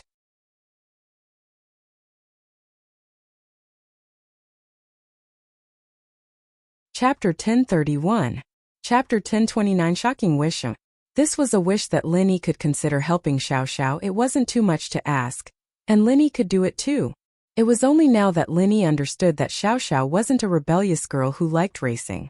She had the dream of being a racer. Yes, everyone had a dream when they were young, but as they grew older, these dreams would slowly fade away. What was his dream back then? A farmer? A spring? A little field? Yes, Linny's dream was very simple when he was with his old man. Linny didn't think that he would become an assassin in the future, nor did he think about what kind of life he would have in the future. He thought that he would be the same as the other kids from the countryside like Erguden, farming with him to support the family. But after Linny grew up, he started doing all sorts of simple and complicated missions. Linny didn't know what his dream was anymore. These days of wandering were his life, and when he was free, he would chat with Erguden in his old home. It was the most relaxing time of his life. As time went on, he grew up and so did Erguden. His fate changed with his old man and he was destined to never be a farmer. And Erguden's fate changed because of him as well. He was destined to never be a normal farmer. He had to be a farmer in his old home. Thinking of Erguden, Linny started to miss him. He hadn't seen him in a while, and he wondered if he was done with the spring plowing. He should be done, right? He needed to find some time to call him and ask him to come to Songshan. And so, other than his childhood, Linny's life right now was the most relaxing he'd ever had. He had food, he had beauties, and while it was dangerous, Linny enjoyed it. But even so, Linny still felt that his life was better than Xiao Xiao's. His life was uncertain, but he had a friend, Erguden. Gooden was a bit rash and reckless, but Linny liked him. At the very least, he was a straightforward person. Whatever Linny said to him, he would only chuckle and would never spread it out. So Linny didn't hide anything from Gooden, and Gooden was a loyal listener. Shaking his head, Linny suddenly remembered that he didn't have much time left. Class had ended, and he was looking at Xiao Xiao's wish when he got distracted. Linny didn't dare waste any time. He quickly took a photo of Xiao Xiao's wish and closed it to read the next one. I also want to be in a relationship and have a boyfriend who cares and cares for me. I'm so envious of other people under the moonlight, but I can't hurt others. If I die, my lover will be sad. However, this wish was divided into two. The first was written 2 years ago, and below this wish there was another annotation. But the date was the most recent. I've decided I want to be in a relationship with Lin Yi, who told him to pee on me and set off firecrackers on my butt. I want revenge. I want him to fall in love with me, and then I'll die in front of him. Xiao Xiao, you have to work hard. Linny sweated as he looked at the message. No way. He'd felt that something was wrong with Xiao Xiao before. Going from hostility to liking him, wasn't that a little too fast? He looked at the date. It was the day Xiao Xiao changed her attitude towards him. But there was another annotation below this one, and Linny couldn't help but sigh. Is this what love feels like? It's so nice. I hope I can live forever. This comment was dated last night, and looking at it, Linny's heart was heavy. The meaning of this comment was clear, and that was that Xiao Xiao's revenge mentality had changed. She wanted to live forever. What revenge was there to talk about? Linny smiled bitterly. It seemed that Xiao Xiao had made it real. But this was a wish that was being fulfilled, and it was almost done. Linny didn't need to worry about it anymore. No matter what Xiao Xiao's motive for liking him was, Linny could understand and tolerate it. Thinking about Xiao Xiao's background and personality, Linny didn't blame her for going too far back then. Think about it, if it were Yushu, she'd go crazy even if someone peed on her head, let alone set off firecrackers on her butt, wouldn't she? Xiao Xiao, on the other hand, used a self-destructive strategy to get into a relationship with Lin Yi, wanting Lin Yi to lose her after falling in love with her.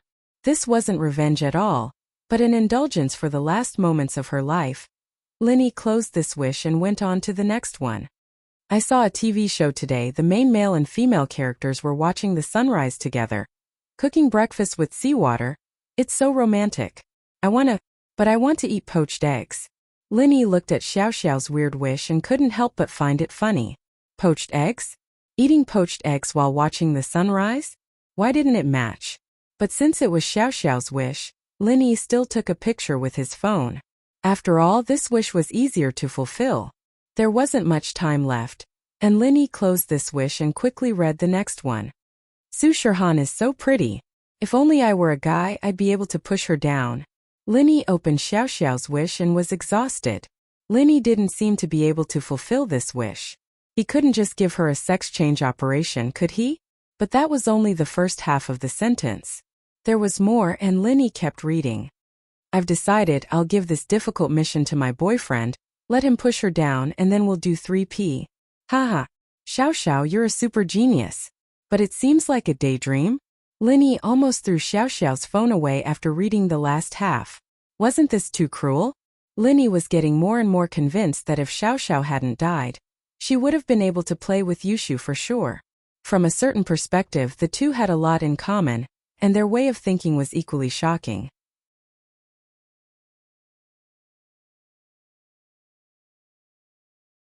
Chapter 1032. Wish fulfilled. After reading this wish, Linny closed it and was about to read the other wishes when Linny saw that the girls in his class were starting to enter the classroom, that Feng Xiaoxiao should be one step ahead and one step behind. Linny quickly exited his phone and opened up the game. Xiaoxiao and Yushu walked into the classroom together, and the two were talking and joking, as if the conflict from before had disappeared. But it was obvious that the two weren't that close yet. It was impossible for them to become close in one day. Xiaoxiao walked over to Linny and sat down. She saw Linny playing with her phone, so she asked curiously, "What are you doing?" "Playing a game." Linny acted like he just saw Xiaoxiao and put the phone on the table. "You're back." "Yeah, I'm back." Xiaoxiao picked up the phone and looked at the game on the screen. "Do you still want to play?" "No." Linny shook his head. "This phone isn't bad. I'll go buy one in a couple of days. Then you buy mine too, we'll be a couple's phone." Xiaoxiao closed the game on her phone and put it in her pocket, not even thinking that Linny had already seen the wish in it. "Yeah." Linny answered casually. Linny's quick answer stunned Xiaoxiao. She didn't think that Linny would agree to her suggestion so easily. If it were before, Linny would have rejected her right away, right? "Then we'll go buy one after school?" Xiaoxiao asked excitedly. "We'll see." Linny shook his head. "The phone shops are all closed after school. Let's wait until the weekend." "Sure." Xiaoxiao heard the first half of the sentence and thought that he was just brushing her off again. But the second half told her that it wasn't the case. She was happy once more. "Xiaoxiao, why do you always want to learn how to race with me?" Linny brought the topic to Xiaoxiao's wish. Linny used to think that Xiaoxiao was just messing around, ignoring the fact that it was her dream to be a racer. "Because I'm interested in cars. After watching Fast and Furious, I wanted to be a racer." Xiaoxiao didn't hide it and smiled. "But I know that's impossible. My skills are just so. Who would let me race?" "Oh, I see." Linny nodded. "I thought you were just messing around. If you really want to be a racer, I can teach you." "Really?" Xiaoxiao's eyes went wide. Happiness came too abruptly, and she wasn't prepared for it. Good things kept happening these 2 days, and Xiaoxiao didn't know how to react. She felt like she was dreaming, it was too surreal. "Of course it's true, I never lied to you when I promised you something." Linny smiled. Xiaoxiao was so excited she couldn't speak, but after the excitement passed, she sighed. "Man, forget it, I don't think I'll learn it. You can't learn how to drive in a short time, you need constant training." "I don't have that much patience." Xiaoxiao said that, but it was just an excuse. What she was really worried about was that she didn't know how much longer she could live. She only had a few months left in her life, and even if she went to learn how to drive, she wouldn't be able to do much. She might as well use this time to do something else. But Linny understood the meaning behind Xiaoxiao's excuse. Xiaoxiao said she didn't have that much patience, but she didn't have that much time left. Linny sighed in his heart but didn't show anything on his face.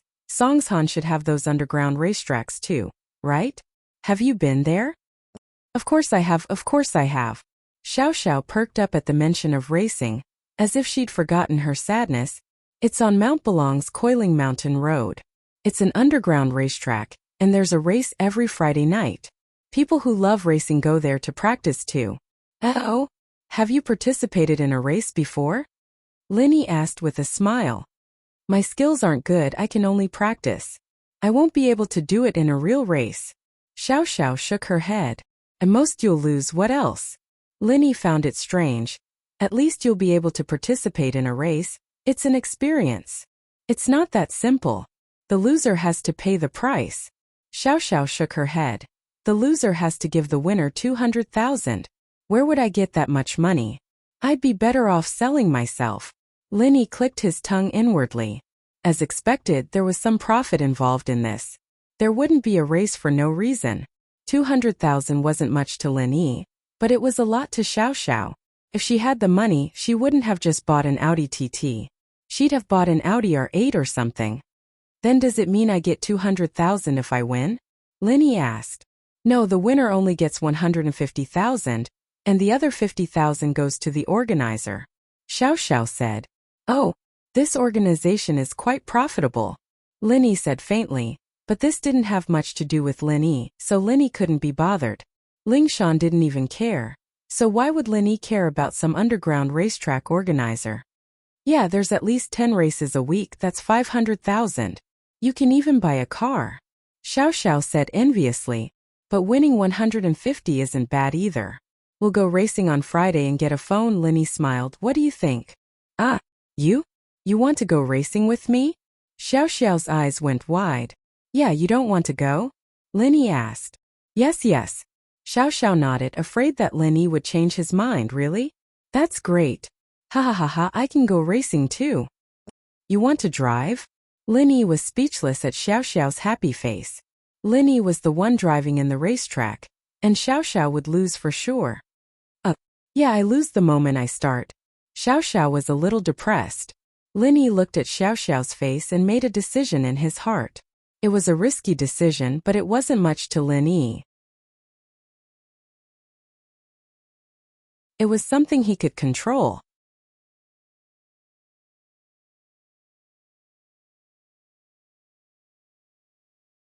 Chapter 1033. Who was Air Gooden? Looking at her beloved sports car, Xiao Xiao felt the urge to smash it. Sports car, it's not that I don't like you.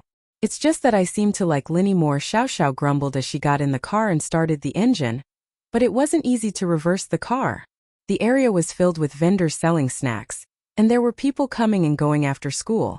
In the past, Xiao Xiao didn't even need to reverse her car. She could just turn around and leave. But today there was a Lamborghini next to her car, so she had no choice but to reverse. Linny frowned when he saw this. This Xie Yufeng was going to the doctor, but he didn't drive the car away. In truth, it wasn't that Yufeng didn't want to drive it away. It was because he couldn't. His butt was cut, and it would hurt even if he sat down, let alone drive. Yufeng, Songming, and Penghu called an ambulance right away, not even thinking about driving. I can't get it out. Linny, help me get the car out. Xiao Xiao wanted to say that she wouldn't drive home, but she couldn't bring herself to say it. Whose car is this? Why isn't it driving away? Tang Yun looked at the Lamborghini curiously as well. She didn't know what kind of car it was, but it shouldn't be cheap. Who would park their car here for so long and not drive away? That's Xie Yufeng from yesterday, Linny said. But the kid is unlucky today. Xiao Xiao and Shu messed with him. He probably can't drive anymore. He's in the hospital getting some medicine. Oh, what's going on? Tang Yun was curious and confused. Haha, Xiao Xiao, tell Yun Yun what happened. I'll help you get the car out. Linny said. All right. Xiao Xiao was more than happy to share this with Tang Yun too. She happily pulled Tang Yun's hand to talk. Compared to Yushu, Xiao Xiao's relationship with Tang Yun was a lot closer. The two had lunch together, and they were even more in sync now. In fact, this was because Xiao Xiao was trying to get to know Tang Yun, and Tang Yun was doing it on purpose. That was why their relationship improved so much. Linny walked over, but he didn't get in Xiao Xiao's car. Instead, he went to Yufeng's Lamborghini and raised his leg to kick it. Bang! A loud bang sounded, and the Lamborghini was kicked sideways by Linny. But Linny didn't stop there. He kicked it again and the car moved sideways again. Linny frowned and kept kicking, and soon, the brand new Lamborghini was full of dents from Linny's kicks, and the alarm went off. But the people on the food street all knew Linny, and they knew how domineering Linny was. No one tried to stop him, and some were even gloating. This stupid car owner was blocking Linny's way. In the blink of an eye, the Lamborghini was kicked to the bottom of the wall by Lin Yi, and the driver's door was stuck to the wall as well. If he didn't climb over from the passenger seat, he wouldn't even be able to drive the car away. Xiao Xiao and Tang Yun were stunned as they looked at Lin Yi. But Lin Yi had done too many ruthless things. Lin Yi had torn down Zhao Qibing's skyscraper twice, let alone a car. Tang Yun was already used to it, but Xiao Xiao couldn't close her mouth. Damn! That's so cool. Xiao Xiao didn't expect Lin Yi to be this strong, sending the Lamborghini to the wall with just a few kicks. Yufeng would probably be crying tomorrow morning when he saw his new car in the corner of the wall. Riddled with scars, wouldn't he? It's done. Lin Yi walked back casually, as if he wasn't the one who kicked the car. He walked to Tang Yun and Xiao Xiao. Let's go. Xiao Xiao told Tang Yun about Yufeng's tragic experience, and Tang Yun started to sympathize with the guy. He was beaten up by gangsters yesterday, and today he was sitting on a nail shoe. Not only that, but his new car was destroyed by Lin Yi. Why was this guy so unlucky? Did he have to go to the West to seek scriptures and come here to suffer? Xiao Xiao didn't want to leave, but she didn't want to make it too obvious. Since Lin Yi had cleared the obstacles around her car, she could drive it out smoothly. The Volkswagen Beetle and Audi TT left the food street behind the school. Lin Yi sent Tang Yun to the hospital and parted ways with Xiao Xiao at the intersection ahead. How's the renovations going? When can we move in? Lin Yi asked as he drove. Mom went to check yesterday and she said it's almost done. We're just missing the furniture and appliances. We'll be able to move in after a couple of days. Tang Yun said. The new house smells. Fatty Lai used environmentally friendly materials, but it's impossible for there to be no harmful gases. You should get Auntie to buy some charcoal and sprinkle it around. Don't worry about money. Lin Yi nodded. Yeah, I know. Tang Yun obviously knew what kind of person her mother was. She couldn't help but laugh at Lin Yi's words. I really need to talk to her about it. Tell her not to be greedy. Just say that the smell of the renovations affects fertility. If you can't have a baby after smelling it, I won't want you anymore. Lin Yi said to Tang Yun. Huh. Tang Yun blinked and blushed. What kind of lousy reason is that? Lousy reason, but it'll definitely work. Lin Yi smiled. Tang Yun nodded. She had to admit that Lin Yi's method was effective. This was related to her health and the future baby's health. No matter how stingy a mother was, she couldn't risk her own life. Then, if I really can't have a baby, will you still want me? Tang Yun suddenly thought of something. What if there really was something wrong with her body? She had never had a baby before. Who knew if she could have a baby? Ha! I can cure it. Lin Yi smiled. Tang Yun was a little disappointed. She actually wanted to hear him say that he wanted it, not that he could cure it. The results were the same, but Tang Yun was a girl after all, and sometimes she liked to hear romantic words. Lin Yi drove Tang Yun back to the hospital and drove home. He called Widow Wang's grocery store in the village. However, the phone rang a few times and no one picked up. Just as Lin Yi was about to hang up, someone picked up. It wasn't Widow Wang's voice. It was a man's voice. Hello? West Star Mountain Village. Which one are you looking for? Hello, can you help me find Ergooden? Lin Yi didn't know who this person was. He said politely, Ergooden? Who is it? The person froze.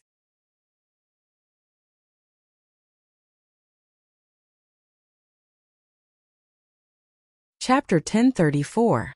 Hercules Ergooden. Lin Yi paused, but he remembered that Ergooden was just a nickname. Ergooden's real name wasn't Ergooden, so people who weren't familiar with him wouldn't know. But everyone in Star West Village should know this name. But Lin Yi still said it's Zhou Jiaming. Zhou Jiaming was Ergooden's real name. Of course, in the village, people called people by their nicknames. Very few people called people by their real names. This was different from the city. Zhou Jiaming? The man on the other side of the line paused, but he still said, wait, I'll ask for you. Auntie, someone's looking for Zhou Jiaming. Do you know him? I know. Okay, go set up the goods, I'll take the call. Widow Wang's voice came from the other side of the phone. After a while, Widow Wang picked up the phone. You're looking for Ergooden? Auntie Wang, it's me, Lin Yi smiled. Who was that? And it's my relative's child from another village. He came here to help me with the work. Isn't the spring plowing over? When the villagers are free, they often come here to drink. I can't do it alone. Widow Wang said. I see, no wonder he doesn't know Erguden. Linny understood. In Star West Village there were a lot of people who didn't know Linny, but there were very few who didn't know Erguden. Haha, wait here. I'll get Erguden to answer the phone for you. Widow Wang put the phone aside and went to the village's megaphone to shout, Erguden, Erguden, Erguden, I'm your Auntie Wang. There's a call for you. Widow Wang's voice came from the loudspeaker, shocking Lin Yi on the other side of the phone. Gooden was hunting in the mountains. He just finished dinner and went to the mountains to stretch his body. He didn't expect to hear the village's loudspeaker calling for him. Gooden guessed that the call was from his boss, Lin Yi. He didn't waste time picking up the dead boar and running down the mountain. This wild boar was at least 300 to 400 kilograms, but Gooden didn't seem to be using any strength at all. He was running like he was flying, as if he was carrying no weight at all. At the foot of the mountain was West Star Village. Almost all the villagers were outside playing cards and chess. They didn't seem surprised at all when they saw Gooden running down the mountain with the bear on his shoulder. Gooden, you went hunting again? This wild boar can be sold for a good price, right? An old man said enviously. Heh, it's all right, Gooden smiled honestly. Gooden, when are you going to get the robes you promised Master Wang? A village woman asked. Her husband sold wild animals, and he often caught wild chickens and robes to sell in the market. He used to catch them with traps, but Gooden patted his chest and bought them, saying that he'd help whenever he needed the robes. Auntie Chong, I'm in a hurry to answer the phone today. I'll get the robes for you tomorrow. Gooden nodded. This Gooden was a legend in the village. When he was 8, he went hunting alone in the mountains. The first day he came back, the villagers saw a black bear coming down the mountain and walking into the village, scaring them to death. They shouted, "The bear is in the village," and all went back to their homes. But when the black bear walked into the village, everyone realized that under the bear's huge body, there was a small skinny figure. It was Gooden, who came back from hunting. But compared to the black bear's body, Gooden's body was insignificant. They were far away, and it was dark, so the villagers couldn't see Gooden clearly. It was only when they got closer that they realized that the black bear had been killed by Gooden. This shocked the villagers, and they couldn't help but praise Gooden's godly strength. But everything had a freshness, and once the freshness wore off, they wouldn't be surprised anymore. It was the same with Gooden. From then on he killed wild wolves, wild boars, vultures, and other wild beasts. Everyone was used to it now. Gooden threw the wild boar on the ground. Everyone, split it. If we can't finish it, we'll give the rest to my dad to sell. Gooden was a simple and honest man. He wouldn't keep things to himself. Every time he went hunting, he would think of the villagers and give them something for free. So, everyone had a good impression of him. In fact, everyone was drooling over the wild boar meat. Normal people couldn't kill a wild boar. There was a saying, 1 boar, 2 bears, 3 tigers. It meant that the wild boar was stronger than a bear or a tiger. Only Gooden could kill a wild boar so easily. If it was someone else, they might have been killed by the boar. After saying that, he quickly ran to Widow Wang's house, and the rest of the villagers happily helped him clean up the wild boar. Of course, they weren't greedy people. They would get some of the meat, but it was the parts that weren't easy to sell. The parts that were easy to sell, like the pork knuckle, they would leave them for Gooden. Gooden excitedly ran into the shop and picked up the phone. Hello? Gooden, it's me, Linny. Linny heard Gooden's voice and smiled. Linny bro, I knew it was you. Are you in a hurry? I'll leave in 2 days. Gooden said embarrassedly. It's still far from the autumn harvest, and the family doesn't have much income. I'm thinking of hunting some wild animals for my dad to sell before I leave. Otherwise the family won't have any income. Didn't I tell you to get it from my old man? Linny didn't know whether to laugh or cry. You can pay for the road.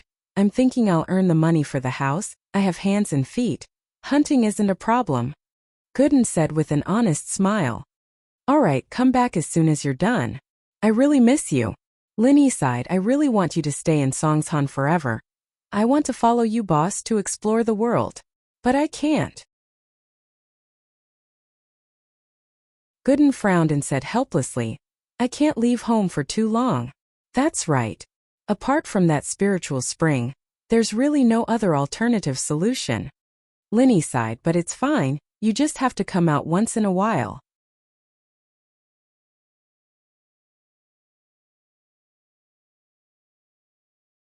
Chapter 1035. Chapter 1033. Being Xiao Xiao's best friend. Alright. Write down my phone number and address. Contact me when you get to Songshan, I'll pick you up.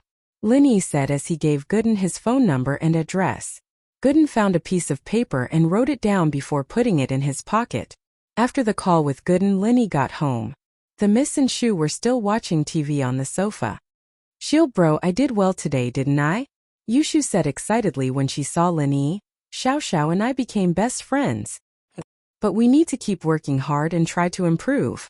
Linny nodded. Improve? Yushu asked. Yeah, it'd be best if we could become best friends, just like you and Yao Yao, Linny said. Best friend? That's not possible, right? She's my love rival. Yushu scratched her head, troubled. Linny didn't say anything. He took out his phone and opened the photo album, showing Xiao Xiao's wishes to Yushu. Xiao Xiao has a few wishes, and she doesn't have much time left, so I want to help her fulfill them one by one. Oh. Yushu paused and took the phone. She read the words on the photo. I really want to have a best friend. I can talk to her about the loneliness in my heart. I can share happiness and sadness with her on the same bed. But I'm destined to never have a true friend. I don't want my best friend to feel pain because of my death. Meng Yao came over curiously as well, frowning as she looked at the photo on Lin Yi's phone. Linny, where did you see this? From Xiao Xiao's phone. Linny didn't hide it, there's a file called My Wish. I just opened it, I didn't think, I see. Meng Yao nodded. Xiao Xiao's wish moved Meng Yao. Having a best friend was a normal thing, but in Xiao Xiao's eyes, it was an extravagant wish. Especially Xiao Xiao's reason, it made Meng Yao feel even more bitter. What a great spirit it is to not let a good friend be sad. Shu, we want to be Xiao Xiao's best friends. Meng Yao raised her fist and said word by word. Oh, okay. Yushu nodded after seeing that Meng Yao had agreed. To tell the truth, most of what she did today was to coax Xiao Xiao, but being a BFF wasn't as simple as that. If she didn't open her heart to Xiao Xiao, then she wouldn't be a BFF at all. Xiao Xiao only wanted to be Lin Yi's small wife, and she wasn't a threat to her position at all. Plus, she was about to die, so Yushu didn't think much of it. The two came to an agreement, and the matter was settled for now. But Yushu suddenly realized that the picture wasn't the last one, so she kept scrolling. Linny wanted to stop her, but it was too late. Yushu's hands were faster, and she was already scrolling. If Linny were to take the phone back now, it would mean that something was wrong. Linny couldn't help but regret taking a picture of that threesome wish. Yushu and Meng Yao read Xiao Xiao's other wishes, but they weren't really interested in things like racing or watching the sunrise. It had nothing to do with them, but when they saw Xiao Xiao's threesome, their eyes went wide, their mouths wide open. I've decided I'll give this difficult mission to my boyfriend, let him push her down, and then we'll have threesome. Haha. Xiao Xiao, you're a super genius. But it seems like a daydream? Yushu and Meng Yao couldn't help but look at each other after reading the content on the phone. After a long while, Yushu sighed, holy shit, this Xiao Xiao is even stronger than me? She wants to do threesome with a superstar? I just want to do it with Yao Yao. Shu, what the hell are you talking about? Meng Yao glared at Yushu, suddenly feeling a sense of regret. One Shu was enough to give her a headache, and she actually agreed to be Xiao Xiao's best friend? Xiao Xiao was someone similar to Shu, and if she were to become her best friend, wouldn't she be breaking down all day long? After the two of them got together, wouldn't the already shocking idea become even more shocking? This Xiao Xiao wanted to do threesomes, and with just a discussion with Yushu, they'd be able to do 4 or 5. But that's a good wish. Su Shihan is Yao Yao's and my idol too. Shield bro, you need to work hard. Yushu waved her phone at Linny. I don't mind doing threesomes with a superstar. 4 or 5 with Yao Yao. Linny held his forehead, speechless. His heart was exploding. This sounded exciting, but Linny just couldn't believe it. Meng Yao slapped her forehead as well, almost fainting from the shock. What was she supposed to do now that Yushu had said it out loud? What was she supposed to do? What was she supposed to do in the future? I'll go check on Faubert. Linny took the phone back from Yushu and walked to Faubert's room. I'll go wash up and sleep. Mingyao said, defeated. I'll go too. Yushu said happily, following Mingyao like a shadow. Linny walked to Faubert's room. The door wasn't locked, so he pushed it open and walked in. Faubert was practicing on his bed when he felt Linny walk in. He opened his eyes slowly. You're back. Evidently, he didn't hear the conversation between Linny and Mingyao in the living room. He could only sense movements within a certain range. Yeah, how is it, Faubert? Linny nodded. I've already started training my family's martial arts again. Golden class late phase peak, this is a good starting point. I'm already satisfied. Uncle Fu said this from the bottom of his heart. He didn't seem to be forcing it at all. Faubert, I want to try again. Linny said, unwilling to give up. What he didn't understand was that since Uncle Fu could absorb the spiritual qi of heaven and earth, why couldn't he absorb the universal energy in the space of the jade pendant?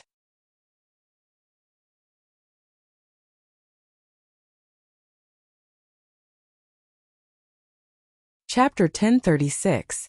A strange case. Linny didn't say much and walked in front of Faubert. He placed both of his hands on Faubert's meridians and activated the art of dragon mastery. Uncle Fu also cooperated and began to circulate his family's incantation. 10 minutes later, Linny gave up decisively. There was no effect at all. The situation was the same as before. Linny couldn't give his energy to Faubert, and Faubert wouldn't absorb the energy Linny gave him. Seemed like it was like what Jiao Lao said. There was a limit to the level of this energy transfer. He could only transfer energy to practitioners who were of a lower level than him, and the peak of the lower level was the final bottleneck. In other words, as long as he didn't reach Earth class, he wouldn't be able to make Faubert and General Weiwu into Mystic class. At first, Linny thought that his ability to mass-produce masters was already very powerful, but now it seemed like it was useless. Although he could create golden class masters were still a rare existence in the secular world, and they were extremely rare. A golden class master was already very powerful. But the problem was that the enemies and pressure Linny was facing now didn't come from the common world, but from the noble houses of a higher level. In these noble houses, golden class masters were very common. Most of them were mystic class masters, and there were even some earth class masters. In front of these people, the two golden class masters, Faubert and General Weiwu, were useless. Linny had to rely on his own strength to face them. Forget it, it was better than nothing. Linny sighed. Some people wanted golden class masters but didn't have them. He could mass-produce them now. With that thought, Linny gave up on the idea of creating Faubert and returned to his room. On the surface, Songshan was quite safe these days. The thief organization was gone, and the kidney trafficking organization was destroyed. The evil forces led by Zihua had also laid low, and they didn't make any big moves. Logically speaking, Lingshan should be happy in this kind of peaceful atmosphere. And in fact, the leader did praise Lingshan a few times. Ever since she became the captain, Songshan's security had improved a lot, and Lingshan had been solving big cases time and time again. She was the fastest person in Songshan's history to solve a case. Lingshan, on the other hand, was a little uneasy. In many cases, there was a bigger conspiracy behind the calm.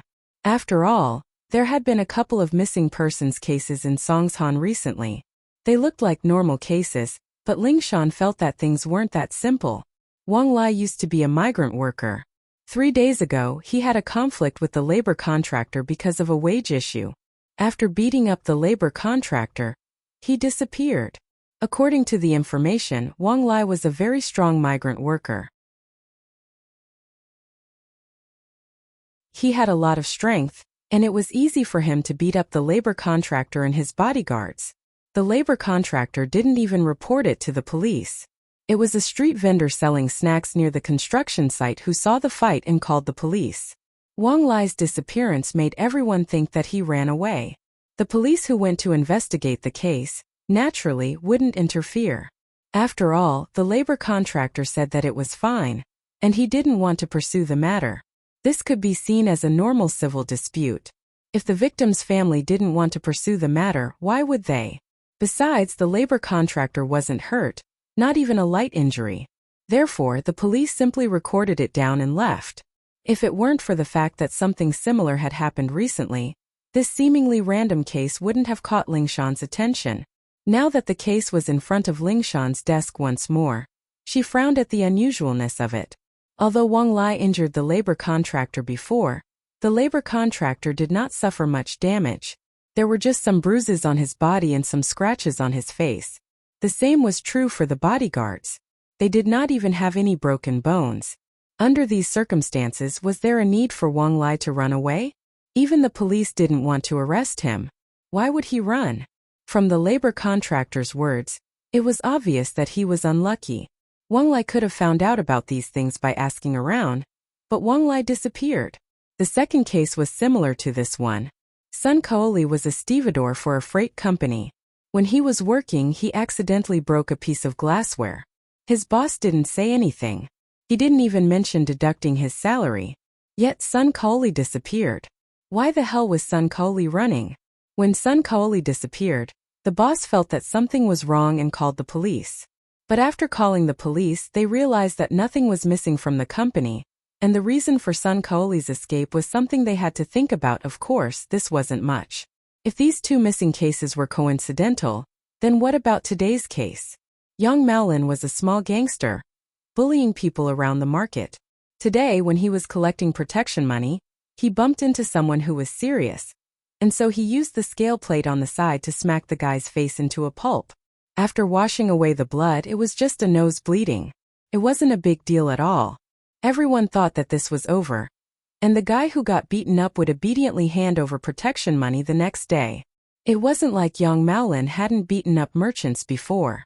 There were a lot more serious cases, but it wasn't a big deal. But the guy who got beaten up wasn't happy and called the police.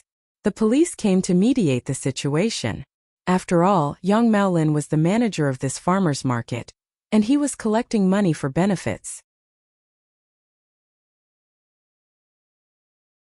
It could be seen as a commercial action of a mall collecting rent. It was a little more than usual, but the guy didn't have to come at all. Even if they were to argue about it, they wouldn't be able to come out with a good reason. The market was private, and it was normal for Yang Maolin to collect fees. You didn't pay up, so you got punched. It was a normal civil dispute. But the weird thing was that Yang Maolin disappeared after he beat up the guy. Never seen again. It looked like he was afraid that something would happen to the guy, and so he ran away, but in reality, the guy who got beaten up wasn't a problem at all. If these three incidents were to be singled out, they could all be regarded as coincidences. But when the three incidents were put together, it was somewhat unusual.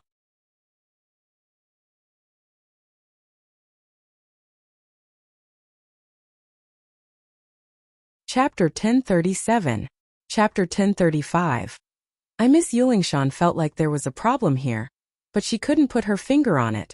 Why did these people run away? Where did they go? What was their purpose? This series of questions gave Lingshan a headache. On the surface, nothing had happened yet, and Lingshan's actions made it seem like she was making a fuss over nothing, but Lingshan was a person who hated evil. Things that didn't make sense to her would always be suspicious of them. Oh. Lingshan put the file aside and rubbed her temples. It seemed like being a leader wasn't that easy after all. It was much easier being a soldier. She had to worry about all these things, and she didn't want anything to happen to the peaceful Songshan. She hoped that she was just being too sensitive, and that it was just a coincidence. Who knew what Lin Yi was doing? Lin Yi had lost contact with Lingshan recently, and Lingshan wanted to call him to ask about Lin Yi's whereabouts, but she didn't have a good reason to do so. She'd always asked Lin Yi to help her solve cases, but now that she didn't have an excuse, she didn't know what to say. Lingshan knew about the things that happened in Songshan a couple of days with her position. It was only natural that she knew everything that happened in Songshan. House Yu Xiao family and the hidden house Xiao all went to Pengzhan's house to force him to abdicate. Lingshan knew about all of this, but she couldn't do anything about it. She came from a noble house, and she knew that when it came to noble houses, the rules and methods of the common world didn't have much of an effect on them. Lingshan really wanted to help, but thinking that she was a golden class late phase, she knew that she wouldn't be able to do anything. She'd just be a burden, and so she gave up on that idea. But hearing that Lin Yi had lost all his strength and was forced into a corner, Lingshan was still a little worried. She didn't know why, but she had this inexplicable feeling towards Lin Yi. Lin Yi was the first man who dared to act arrogantly in front of her, and all the other noble house's disciples always praised her. But Lin Yi called her Miss Braindead. This made her angry, but at the same time she felt a strange feeling in her heart. She was angry, but she couldn't fight back, and she didn't dare to. She could only accept it, and slowly, she started to like this feeling of being conquered. Sometimes she even thought that she was a bit of a masochist. But she shook her head. She did want to fight back, didn't she? However, there was no way to resist, so he could only compromise. It was just a habit that had become second nature. Lingshan couldn't stay calm at the thought of Lin Yi. She hurriedly tidied up the documents on her desk and glanced at the clock on the wall. It was already past 9. Lingshan was single, and because of her profession, she would sleep in the resting room when she worked late. She washed her face, brushed her teeth, and laid on the bed. She wanted to call Lin Yi, but she couldn't fall asleep. She washed her face and brushed her teeth before lying on the bed. She wanted to give Lin Yi a call, but couldn't fall asleep after tossing and turning. She looked at the time. It was already 10, and she was afraid that Lin Yi would fall asleep. But for some reason she still picked up her phone and called Lin Yi. Lin Yi naturally wasn't sleeping. He had just returned from Faubert's place and was taking a shower when Lingshan's call came in. "Hello." Lin Yi picked up. "It's me," Lingshan said carefully, a little hesitant. "Oh, what's up?" Lin Yi asked. Lingshan usually didn't call him for anything good. Either she couldn't catch the bad guys, or she had some trouble that she needed his help with. Nothing. Lingshan was a little awkward. She didn't know what she was thinking, but she didn't know what to say when the call went through to Lin Yi. "Nothing. Why would you call me then?" Lin Yi was confused. As far as he was concerned, Lingshan would always call him for trouble, but Lin Yi had always helped as much as he could. Lingshan's hesitation made Lin Yi think that something big had happened, so he said, "Is there something troublesome that you need my help with?" "Nothing." Lingshan had been very bold these past few days, but it was only temporary. It had been a few days since she contacted Lin Yi, and she found it hard to talk about it. "Then I'll hang up?" Lin Yi didn't know what was going on. "If you have something to say, just say it. Why did you call me? Don't hang up." Lingshan hesitated, but seeing that Lin Yi was about to hang up, she got bolder. She was already prepared to give up, so she didn't care anymore. I miss you." "Wah." Lin Yi paused. "What did you say?" "Miss Dumb misses you." Lingshan didn't hold back anymore and said it boldly. Lin Yi frowned. He didn't have much of a good impression of Lingshan. He admired her, but it was only because of her body. As for her personality, Lin Yi didn't really like it. Although Lingshan had changed a lot recently, Lin Yi didn't think of it as a relationship at all. As far as he was concerned, he and Lingshan weren't the same kind of people, and Lingshan would never understand his life. So Lin Yi purposely kept a certain distance from Lingshan. This was also the reason why Lin Yi didn't go any further when he saw Lingshan's naked body in the basement of Jiang Wen's kidney trafficking organization. It would be a lie to say that he wasn't moved. Lin Yi was a normal man, but Lin Yi had better self-control. If he only relied on impulse to do things, then Lin Yi wouldn't be able to live until now. Now Lingshan's hints were a little obvious, and it gave Lin Yi a headache. He decided to find a chance to have a good talk with Lingshan. Lin Yi didn't think that Lingshan really fell in love with him. With Lingshan's strong personality, Lin Yi could guess the reason why she would have feelings for him. Chen Yuqian and the other pursuers were all obedient to Lingshan, but Lin Yi was someone who did the opposite. This made Lingshan feel fresh.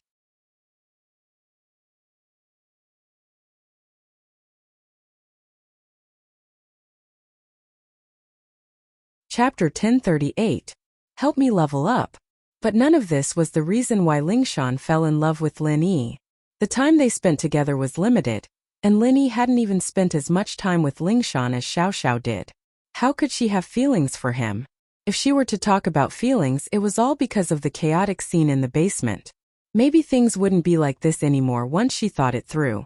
And so, Lin Yi said to Lingshan, "You miss me?" "Yeah." Lingshan nodded without hesitation. "What do you miss?" Lin Yi asked. I want you to help me level up." Lingshan blushed. If someone else said this, it would be a very normal thing to say. For example, when Faubert told Lin Yi to help him level up, it wouldn't be a big deal. He was just asking Lin Yi to use his energy to help him level up. In fact, Lin Yi had been helping Faubert level up for the past few days. But Lingshan asking Lin Yi to help her level up was a little ambiguous. How and under what circumstances did Lingshan break through last time? Both Lin Yi and Lingshan knew it very well. This kind of breakthrough method gave Lin Yi a headache. Lin Yi was Lingshan's fantasy partner. And he broke through just like that. It was a little unbelievable. But it really happened. Of course, Lin Yi didn't think that was the reason for the breakthrough. It was just a trigger. If that was the case, Lingshan would have reached Sky Class a long time ago. So this method wasn't going to work. Lingshan was already at the point of breakthrough, and that thing was just a trigger. Of course, Lin Yi didn't delve too deeply into it. This wasn't something he could understand. Every family's practice was different, and Lin Yi didn't have the time to study it. Alright, when can I help you level up? Lin Yi hesitated before agreeing. Lingshan was taken aback by Lin Yi's straightforwardness. Lin Yi agreed just like that? No hesitation at all? What's wrong? Lin Yi asked when Lingshan didn't say anything. No, but this weekend you'll come to my house? Lingshan said excitedly. Sure, Lin Yi nodded. Then I'll be waiting. Lingshan's heart was pounding furiously. She was really happy that Lin Yi had agreed. Lingshan's breathing quickened as she held the phone in her hand. She suddenly felt hot all over, remembering the special feeling she had in the basement that day. Lingshan couldn't help but reach her hand into the blanket. After hanging up, Lin Yi didn't think too much about it and went straight into practicing mode. The situation wasn't looking good right now. House Yu and House Xiao had temporarily quieted down. But who knew if there would be any bigger movements after that? So Lin Yi couldn't slack off for even a second. He had to train hard and break through as soon as possible. Only when he had enough strength would he be able to intimidate these noble houses. That night, Lin Yi would spend his time training. That night, Faubert would spend his time training as well. That night, the Miss and Shu slowly fell asleep as they whispered to each other. They were talking about Xiao Xiao, their best friend life. There was something they needed to discuss about suddenly accepting a third person into their life. Tang Yun, on the other hand, had a good night's sleep. She was very happy. She was going to move into her new house in 2 days, and her mother was going to buy some charcoal buns. That night, Xiao Xiao had another sleepless night. She was thinking about the future. This was the first time she was thinking about the future of her life, and Lin Yi's future. She was a little lost and she wanted to retreat a little. That night, Lingshan fell asleep in a daze of excitement. Outside the window it was raining, and in her dreams Lingshan was listening to the wind and the rain, while Lin Yi was in his pajamas dreaming. The rainy night in Songshan was very quiet. The homeless and beggars on the streets were all hiding, and most of the restaurants and shops had closed early. There weren't many customers in a rainy day. But there was one place that was packed with people. Even though it was raining outside, it was still very noisy. This was Jiangwen's underground fighting arena. Maolin looked at the opponent who had won 2 matches in a row and frowned. Why was this guy so strong? Previously, when he was approached by someone, he only said that he would be able to get 100,000 yuan commission by participating in an underground boxing match. That was 100,000 no matter if he won or lost. Maolin's heart was moved. He was originally a small hooligan in the market. He relied on his ability to take bribes and bully the vendors to earn some money. At most he would earn 2,000 to 3,000 yuan a month. Now that he was offered 100,000 yuan, he couldn't help but gladly accept it. As for why he made it look like he was running away, it was Scorpion who told him to do that. The reason was simple. Scorpion told him that no matter if he won or lost, he would get 100,000, but if he won, he would get another 300,000. If you kill the other party's 100,000 yuan will be given to you, and you will get 500,000 yuan. But if he killed someone, he would have to run, right? If you disappeared inexplicably, others would definitely suspect you. However, if you absconded because of some small matters, others would naturally ignore you. Small issues wouldn't make him a wanted criminal, so Maolin thought about it and agreed.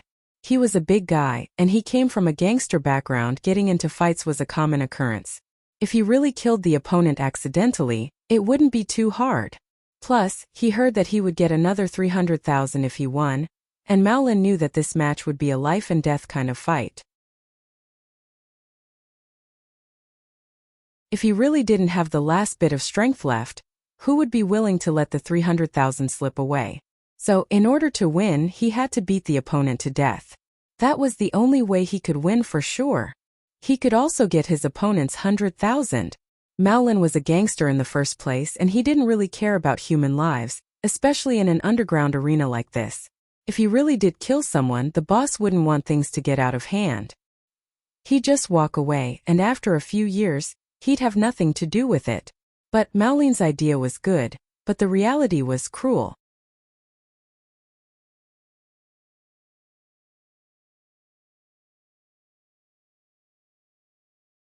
Chapter 1039. The underground arena. Although he was a hooligan and fighting was a common occurrence, the short, brawny man on the stage was indeed very skilled. If Maolin's judgment was correct, this man was an underground fighter who made a living by fighting underground fighters. His attacks were sharp and ruthless, all of them killing moves. This was a world of difference from Maolin's usual fighting style. No matter how good Maolin was at fighting, that was just fighting, beating people up until they hurt them. This short man, on the other hand, was beating people to death. Every punch was aimed at the opponent's vitals, either the head or the chest, and every move was fatal. Maolin's forehead was sweating profusely as he watched the short man's opponent get beaten senseless, getting dragged off the stage like a dead dog. He regretted it. He really regretted it.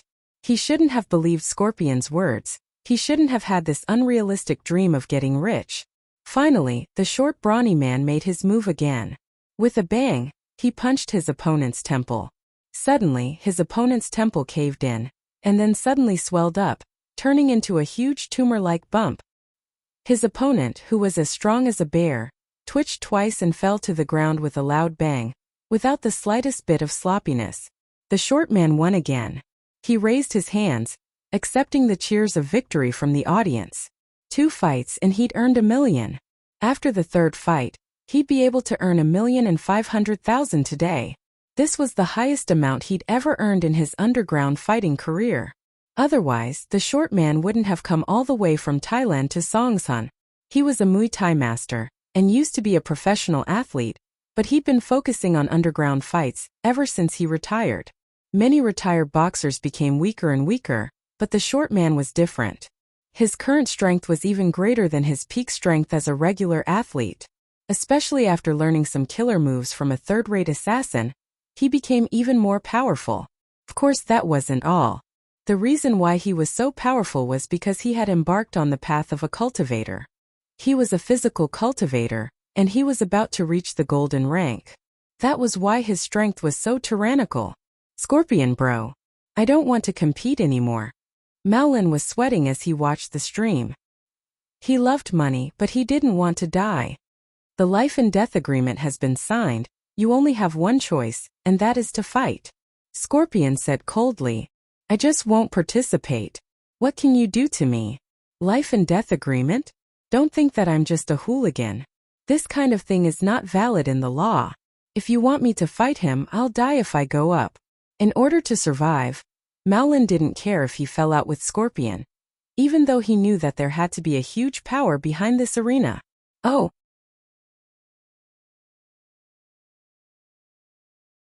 Scorpion smiled coldly as he pointed his gun at Maolin. Then you can die now. Ga. Maolin froze as a gun was pointed at his head. He started shaking. You guys. You can live if you participate in the competition, and you can even get the prize money. Scorpion humphed. If you don't participate, you won't get a single cent. Die now. Maolin was stunned. He was just a low-level hooligan. He'd never seen a gun before. Being pointed at with a gun made him shiver all over. He didn't doubt that Scorpion would kill him. After all, he'd seen the short man kill 2 people with his own eyes. This meant that they weren't afraid of dying here. And so he knelt down. And so Maolin gave in, kneeling on the ground. Scorpion bro. I really don't want to die. Please, I don't want to die. I haven't lived enough. Don't want to die? Scorpion sighed and put on an act. Then wait, I'll go ask the boss. Okay. Maolin didn't dare hesitate. He nodded quickly. Scorpion actually just went to the entrance for a bit and then came back. There was no need to discuss this at all, it was all planned. The live broadcast was also for Maolin to see, to scare him and make him take the bait. Otherwise, if Maolin really wanted to get killed on stage, he wouldn't have needed to watch this at all. He could have just gotten him ready to go on stage. The boss said that he can guarantee your victory, but the 500,000 you deserve, he can only give you 300,000. Do you have any objections? Scorpion came back to the room and asked. Yes. Maolin heard that, not only could he guarantee his victory, but he could also get 300,000. This was great news. His bottom line was to stay alive, and as far as he was concerned, he didn't need to pay anything. This 300,000 was an unexpected windfall. Before you go on stage, I will inject you with a drug. This drug is similar to the energy pill from before. It will allow you to have superhuman strength for 30 minutes. Scorpion said, but you must kill your opponent within 30 minutes. Otherwise, you'll have no choice but to resign yourself to fate. Is the strength pill really that useful? Maolin didn't really believe it. He was afraid that Scorpion was lying to trick him into fighting. Why would I lie to you? This medicine is quite expensive. If the boss didn't think that the short brute won 2 rounds in a row and lost control of the bets for the 3rd round, the boss would lose a lot of money if he won again. Do you think he would give you such an expensive medicine? Little Scorpion snorted. After deducting your 200,000, it's not even enough to pay for this medicine. I see. I got it. Maolin heard Scorpion's explanation and was instantly filled with confidence. Scorpion was right. Other than the matches, the boss would also bet on the fights. And now that the short man had won 2 matches in a row, the bets for the 3rd match would reach a new height. No one would bet on a dark horse like Maolin, they'd all bet on the short man. In that case, if the short man won again, the owner of the underground boxing arena would suffer a huge loss. With that thought, Maolin became more alert. He'd decided that after this fight, he'd take the money and leave. He'd never participate in this kind of competition again, not even if he had the pill of vigor. Otherwise, the more he won, the more bets he had on him, the more the boss would find a way to kill him. The 3rd match started and Maolin, injected with the strength pill, was sent to the stage. His opponent was still the short man from before.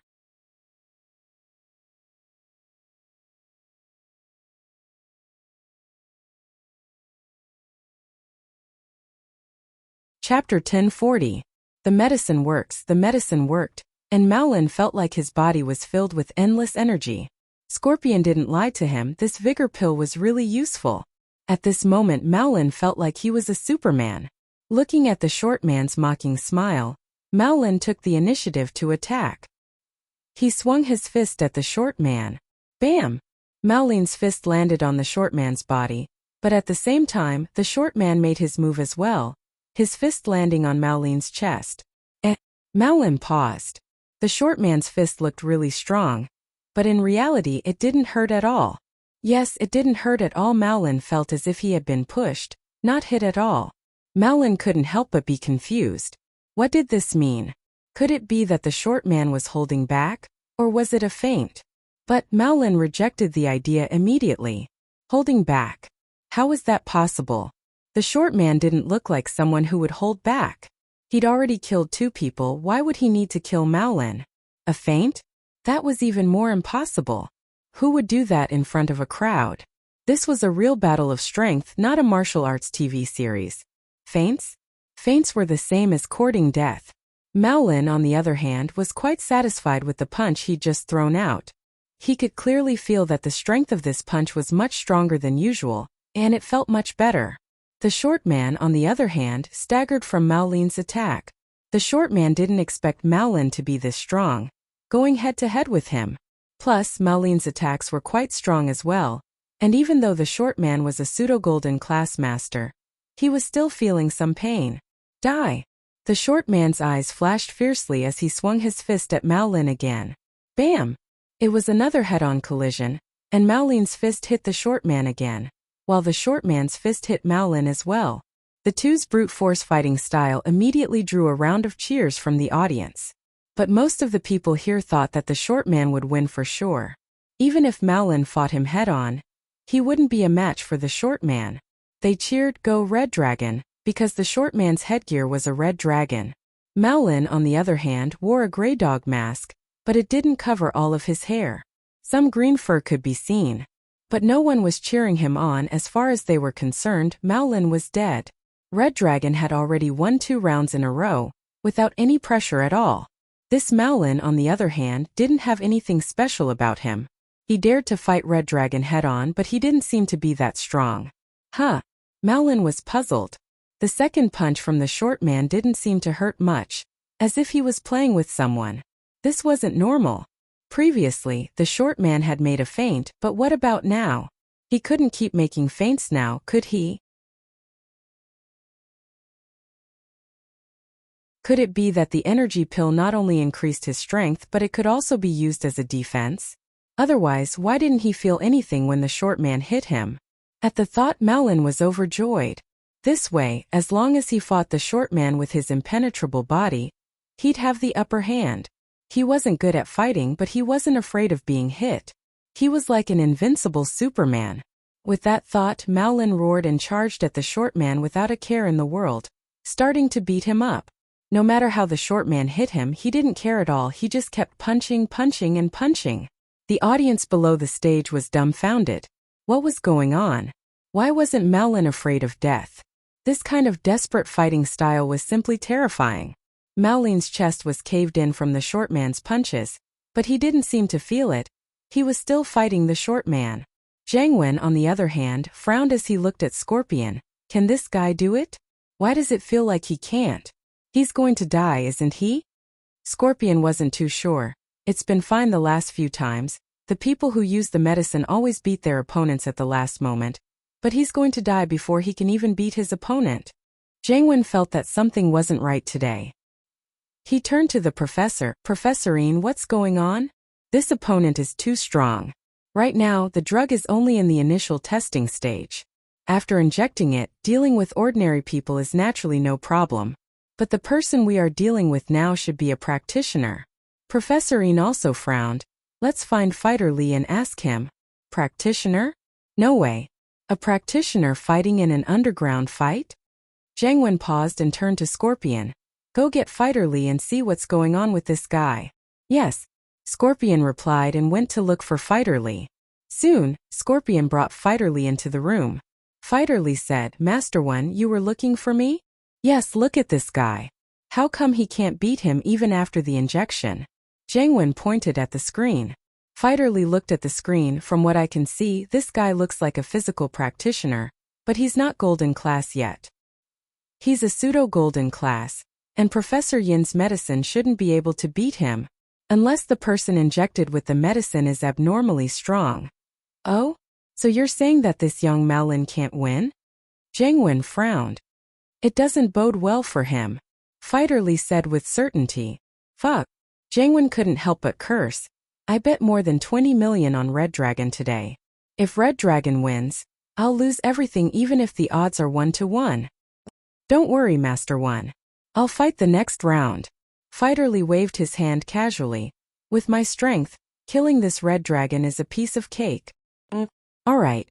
The Red Dragon won 3 rounds in a row, so the bet for the 4th round will be even bigger.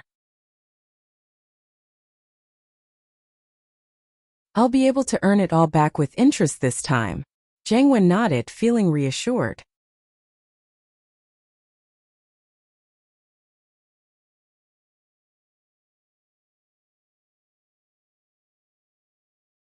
Chapter 1041. Fighter Li wanted to steal his opponent until he fell down. The only thought in his mind was to attack and kill the short brute, and then he'd have 300,000. Mowlin was stronger than the previous 2 opponents to the short brute, but to a quasi-golden class physical practitioner like him it wasn't much. Professor Yin's medicine was strong, but it was still in the early stages of experimentation. It couldn't create death warriors that could fight practitioners yet. These people were more than enough to deal with normal people, but they had no advantage against practitioners. Red Dragon didn't have an easy time in this match. and it was a bit hard. The punches he took were a few times more than the previous 2 matches, but he wasn't injured at all. He was a physical practitioner and his body was extremely strong. Maoline's strength wasn't bad, but he didn't hit Red Dragon's vitals at all, and so he raised his hands up like nothing had happened to him, welcoming the victory of 3 consecutive championships. The crowd cheered, and these were all people who had bet on Red Dragon's victory. And Red Dragon really did win again. "Bossly, how much did you bet today?" A fat white boss asked another boss beside him. "I didn't bet much. I bet 5 million. Although the boss said that he didn't bet much, he still said it with some pride. "Then you'll get 10 million back in one go. Congratulations." The fat boss said enviously, "I only bet 300,000. If Red Dragon comes out tomorrow, I'll bet 5 million as well." "No, 10 million. "Oh? You're not afraid of losing all 10 million? The boss asked hesitantly. "Lose? How is that possible? Red Dragon is so strong. I'll bet if he comes out." The fat boss gritted his teeth. "Look at today. None of the Red Dragon's opponents are weak, but this Red Dragon is too strong." "You're right, but I'm afraid that the arena will be rigged and Red Dragon will lose on purpose." The boss said worriedly. "Lose on purpose? How is that possible?" The fat boss said with disdain. "You've seen quite a few matches, and which one of them wasn't a fight to the death? Which one didn't have people dying? The final victor was always the one who killed the enemy. How could it be faked? Unless the Red Dragon is a fool, why would he collude with the boxing arena to fake it when he's so powerful? The key is that there's no benefit at all after the fake. He's already dead, so what's the use of any benefits?" "That's right." The boss who won the money also nodded. "Then I will bet more tomorrow, but I have to see how many matches this Red Dragon will fight tomorrow. If it's going to fight 3 more matches, I will bet on the later ones. I will wait and see what happens first." "Hey, you're really cunning," the fat boss said. "I won't look at the situation. I'll bet directly. In this way, if they really fight all 3 rounds, I'll bet 10 million.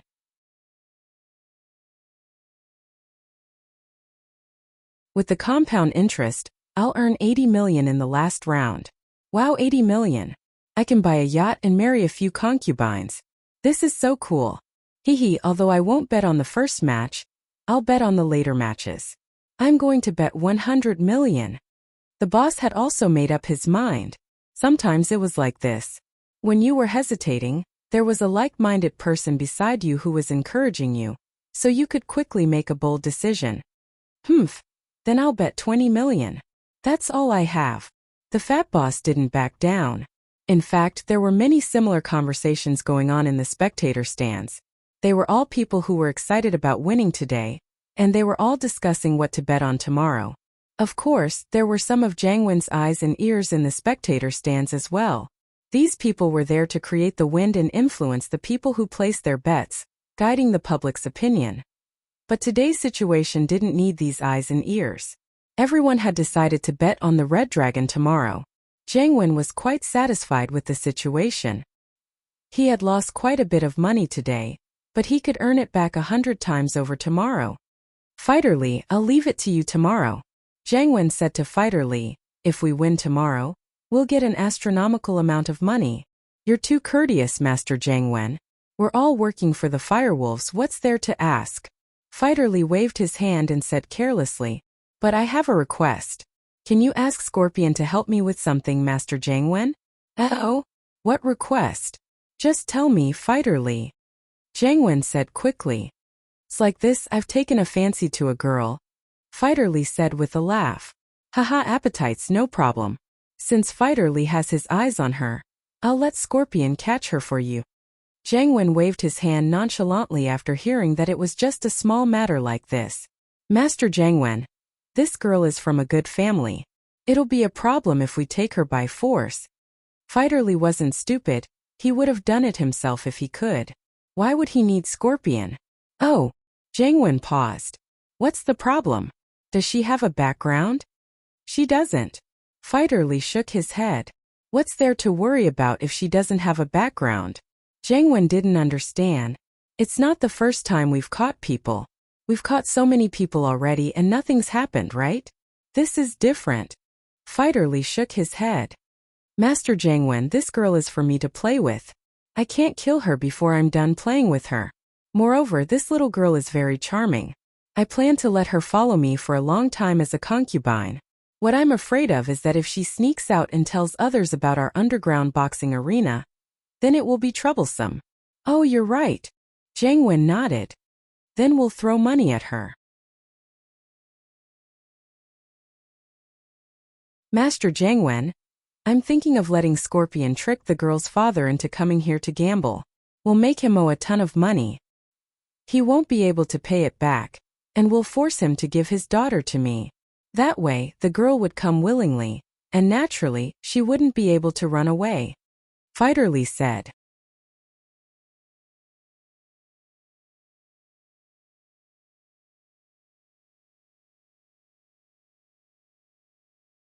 Chapter 1042. Chapter 1040 Wu Chuntian's return. Alright, that's easy. Leave it to me, Scorpion. Scorpion patted his chest and promised.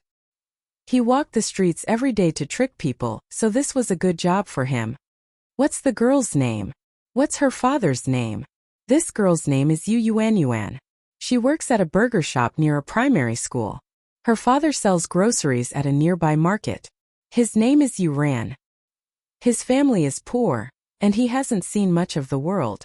Just a few words and he'll be hooked. Fighter Li had done a thorough background check on Yu Yuan. Although Fighter Li frequented the brothels every day, the people he interacted with were mostly young ladies. He was more interested in pure girls. Yesterday he went to a burger shop to eat a burger, and he was attracted to Yuan. He did a simple investigation of Yuan's background, and when he came back to the arena, he was thinking about how he could ask Jiangwen to help him get Yuan. Jiangwen invited him to fight tomorrow, and so he asked for it. As expected, Jiangwen readily agreed. This wasn't a big deal to Jiangwen at all. Wu Gonggao, the old man of House Wu, was finally discharged from the hospital. But this hospitalization was a blessing in disguise. He broke through to Mystic Mid-Phase, and this made him very happy. Could this be the legendary saying that there can be no construction without destruction? If that was the case, he might as well let Qintian piss him off a few more times and let him stay in the hospital a few more times. Wouldn't he be able to break through to Earth class then? Of course, Gonggao was just thinking about it. Although this breakthrough had something to do with the hospitalization, the main reason was that he was really close to breaking through. He just hadn't reached the barrier of Mystic Mid-Phase yet. When he was at home, Gonggao practiced every day without a day of rest. But after staying in the hospital, he couldn't practice anymore. He could only rest on the bed and rest for a while. When his body recovered, he broke through to Mystic Mid-Phase in one go. Wu Gonggao had also thought about it carefully. The breakthrough this time might have been due to this period of quiet recuperation, allowing himself to adjust his state, and then cultivating again to break through in one fell swoop. But no matter what, Gonggao had become a Mystic Mid-Phase, and House Wu's position was solidified. Qintian saw that his grandpa had recovered and broken through, so he didn't want to stay in House Wu anymore. He wanted to get to Songshan as soon as possible to find Sun Jingyi, wanting to expose her relationship with Lin Yi. In Yanjing, he had a meal with Lin Yi and Xiao Xiao. He knew that the two were a couple, so Lin Yi couldn't be Sun Jingyi's boyfriend, unless Lin Yi had a foot in both boats. But it didn't matter. Qintian planned to invite Lin Yi, Xiao Xiao, and Sun Jingyi out for a meal.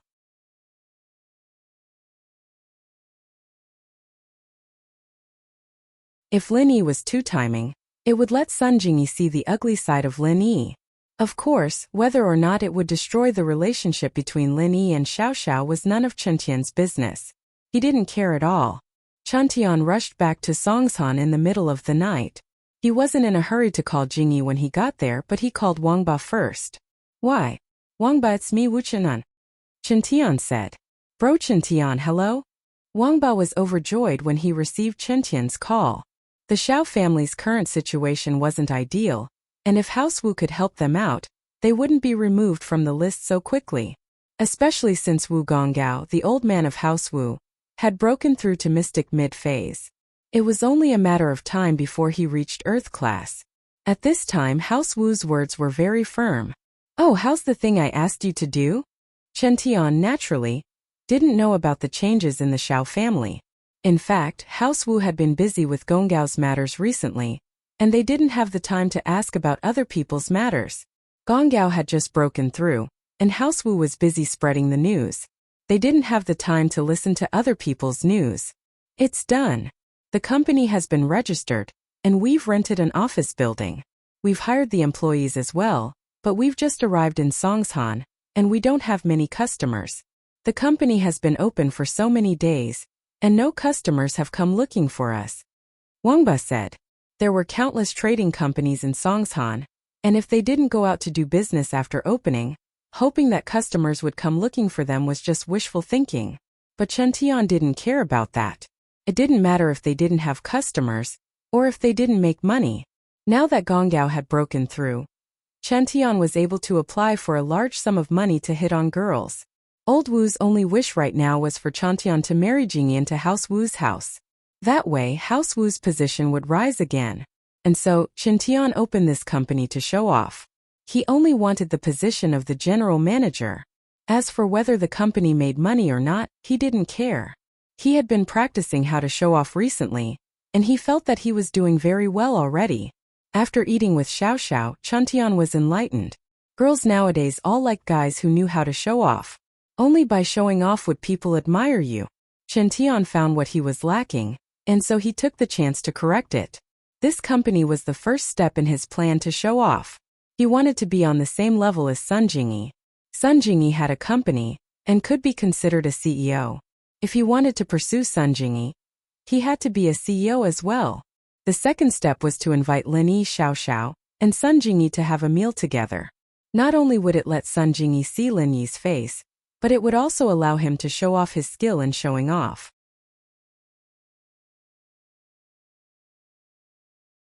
That Xiao Xiao really knew how to cooperate with him, so it was killing two birds with one stone. It doesn't matter if the company makes money or not. I brought back 10 million to hit on girls this time, so let me know if it's not enough, Chen Tian said nonchalantly.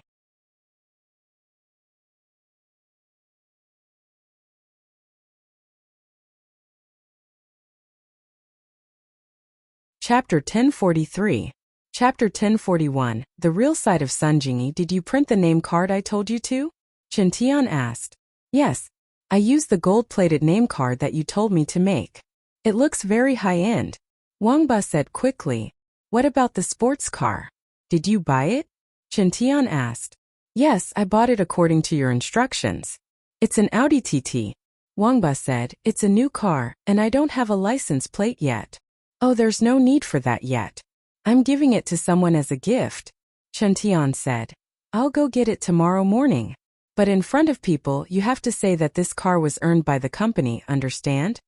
Understood. Wangba said quickly. After calling Wangba, Chen Tian dialed Sun Jingyi's number. Sun Jingyi was soaking in the bathtub, quietly enjoying the warmth of the moment. It was too difficult for a girl to start a business in Songshan alone and support a company. She had to disguise herself every day, pretending to be a mature and cold female CEO. But deep down, she was still a weak girl. After removing the mature makeup, Sun Jingyi looked like a pure teenage girl. Her big eyes, long eyelashes, and hair casually falling down, combined with the bubbles in the bathtub, she looked like a little princess from a fairy tale. If Lin Yi was here, he would probably widen his eyes in shock. Was this really Sun Jingyi? Why did she look like the girl next door? In fact, Lin Yi had a good eye for people. Although he didn't know what Sun Jingyi looked like after removing her makeup, he could guess that Sun Jingyi was faking it. This surprised Sun Jingyi back then. Although Sun Jingyi's life was fake, she had no choice. She had to survive, she had to make a name for herself and show her family that she, Sun Jingyi, was a capable person without relying on her family. She wasn't a marriage tool for her family's benefit. However, without the support of House Sun, Sun Jingyi was like any other grassroots businesswoman, quietly running a small company, moving forward bit by bit in the fierce competition. Facing her family's forced marriage, or rather, the forced marriage of a few people in her family, Sun Jingyi chose this difficult path. She had to keep going and she had to make some achievements. Picking up her phone, Sun Jingyi casually flipped through the album and saw a few pictures of Lin Yi. Sun Jingyi couldn't help but frown. She hadn't contacted Lin Yi for a long time. But because Wu Chuntian didn't bother her anymore, Sun Jingyi didn't have a reason to look for Lin Yi. As for Lin Yi, Sun Jingyi was full of curiosity. It couldn't be said that she liked him. Sun Jingyi knew that even if she didn't agree to the marriage with House Wu, she couldn't just randomly have a boyfriend. If she randomly had a boyfriend, it might make her grandpa angry. In this generation of the Sun family, there weren't many juniors. Those who successfully broke through the first level of the internal martial technique were also very few.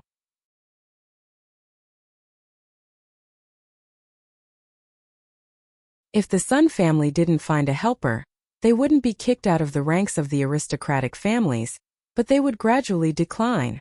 So Sun Jingyi's criteria for choosing a partner was very clear. It had to be someone she liked and he had to be capable.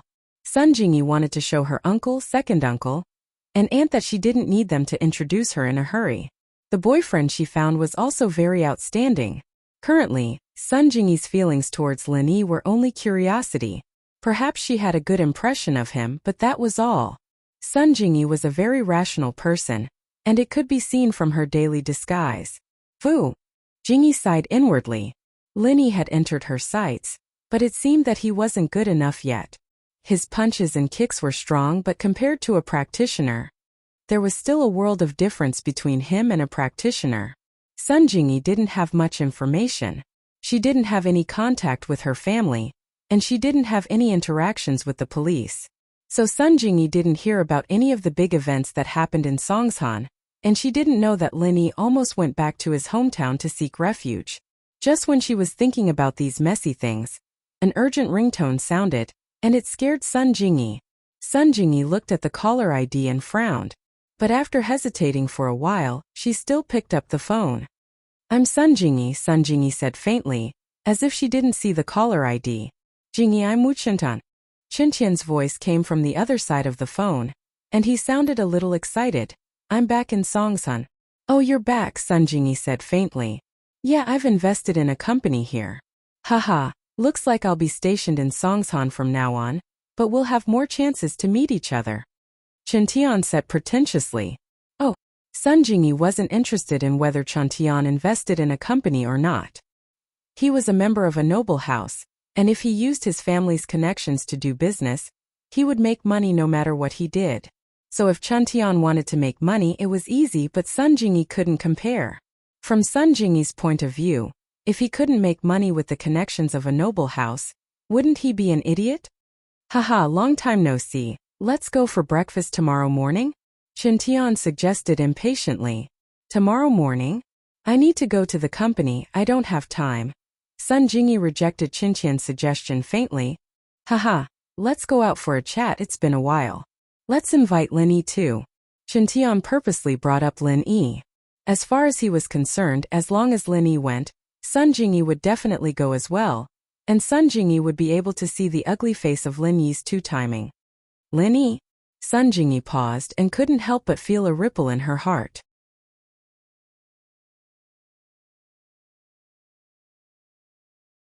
Sun Jingyi didn't think that Lin Yi was a bad guy, but he was a thief. If she brought a thief back to House Sun, wouldn't her grandpa die from anger?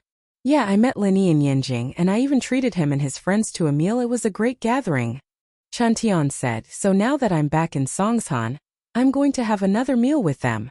Let's go together tomorrow?" "Then, all right." Hearing that Lin Yi was going, Sun Jingyi reluctantly agreed. Her impression of Qintian was getting worse and worse, and although her family told Sun Jingyi to interact with Qintian more often, Sun Jingyi just brushed it off. "All right. I'll pick you up at your company tomorrow morning." Qintian wasn't happy that Sun Jingyi agreed to have breakfast with him the moment she heard Lin Yi's name, but when he remembered that he would be able to expose Lin Yi tomorrow, he endured it.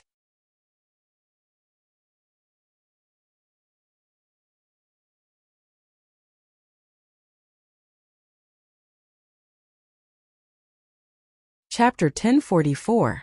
Chapter 1042. You're cute. Early in the morning, Lin Yi went to the hospital to pick up Tang Yun as usual, but Tang Yun said to Lin Yi after getting in the car, "Let's go to Time Street and pick up Xiao Xiao." "Oh?" Lin Yi blinked. She said that she woke up this morning and realized that her car was out of gas, so she wanted you to pick her up. Tang Yun waved her phone. Xiao Xiao just called me. Isn't there a gas station in front of her house? Linny didn't know whether to laugh or cry at this excuse. Is that so? Tang Yun blinked before bursting into laughter. This Xiao Xiao. Next time I'll get her to come up with a more reasonable excuse. You knew she was lying? Linny smiled. She admitted it. Tang Yun smiled as well. You won't blame me for not telling the truth, right? I won't. Linny shook his head. With Tang Yun's personality, naturally she'd want Xiao Xiao to be happier when Xiao Xiao was in this state. So it was normal for her to work with Xiao Xiao to trick him. With that, Linny drove the car to Xiao Xiao's neighborhood. At Xiao Xiao's neighborhood, Linny saw Xiao Xiao, who was dressed up nicely, standing in front of her house with a smile on her face. Her petite figure was filled with an indescribable youthfulness. This was completely different from someone who was walking towards the end of their life. If Linny didn't know what was going on with Xiao Xiao's body, he wouldn't believe that she was really going to die. Xiao Xiao had her usual smile on her face as she ran over excitedly when she saw Linny's car. Tang Yun and Xiao Xiao sat in the back of the Beetle, leaving an empty seat in the front passenger seat. Hehe, I'm sorry, the car ran out of gas, so I had to ask you to pick me up. Xiao Xiao said apologetically to Linny after getting in. Okay. Linny nodded. Okay. Xiao Xiao didn't understand Linny's response. What did he mean by okay?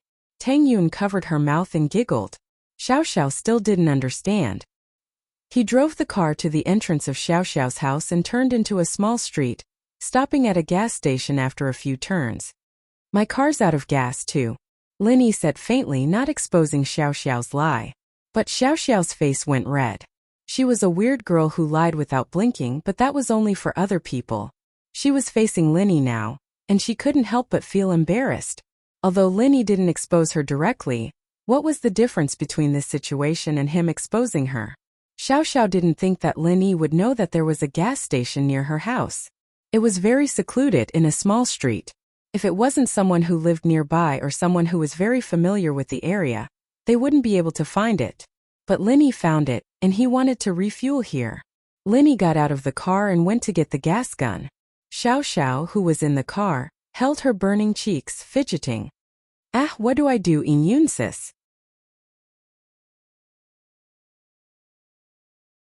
Does he know that I lied to him? Haha. Tang Yun looked at Xiao Xiao mischievously. So what if he knows? Then he won't believe me anymore. Xiao Xiao said worriedly. Haha, it's fine. He guessed it already. Tang Yun smiled. Ah, I guessed it already. Xiao Xiao was even more embarrassed. She didn't think that Linny would know that she was lying.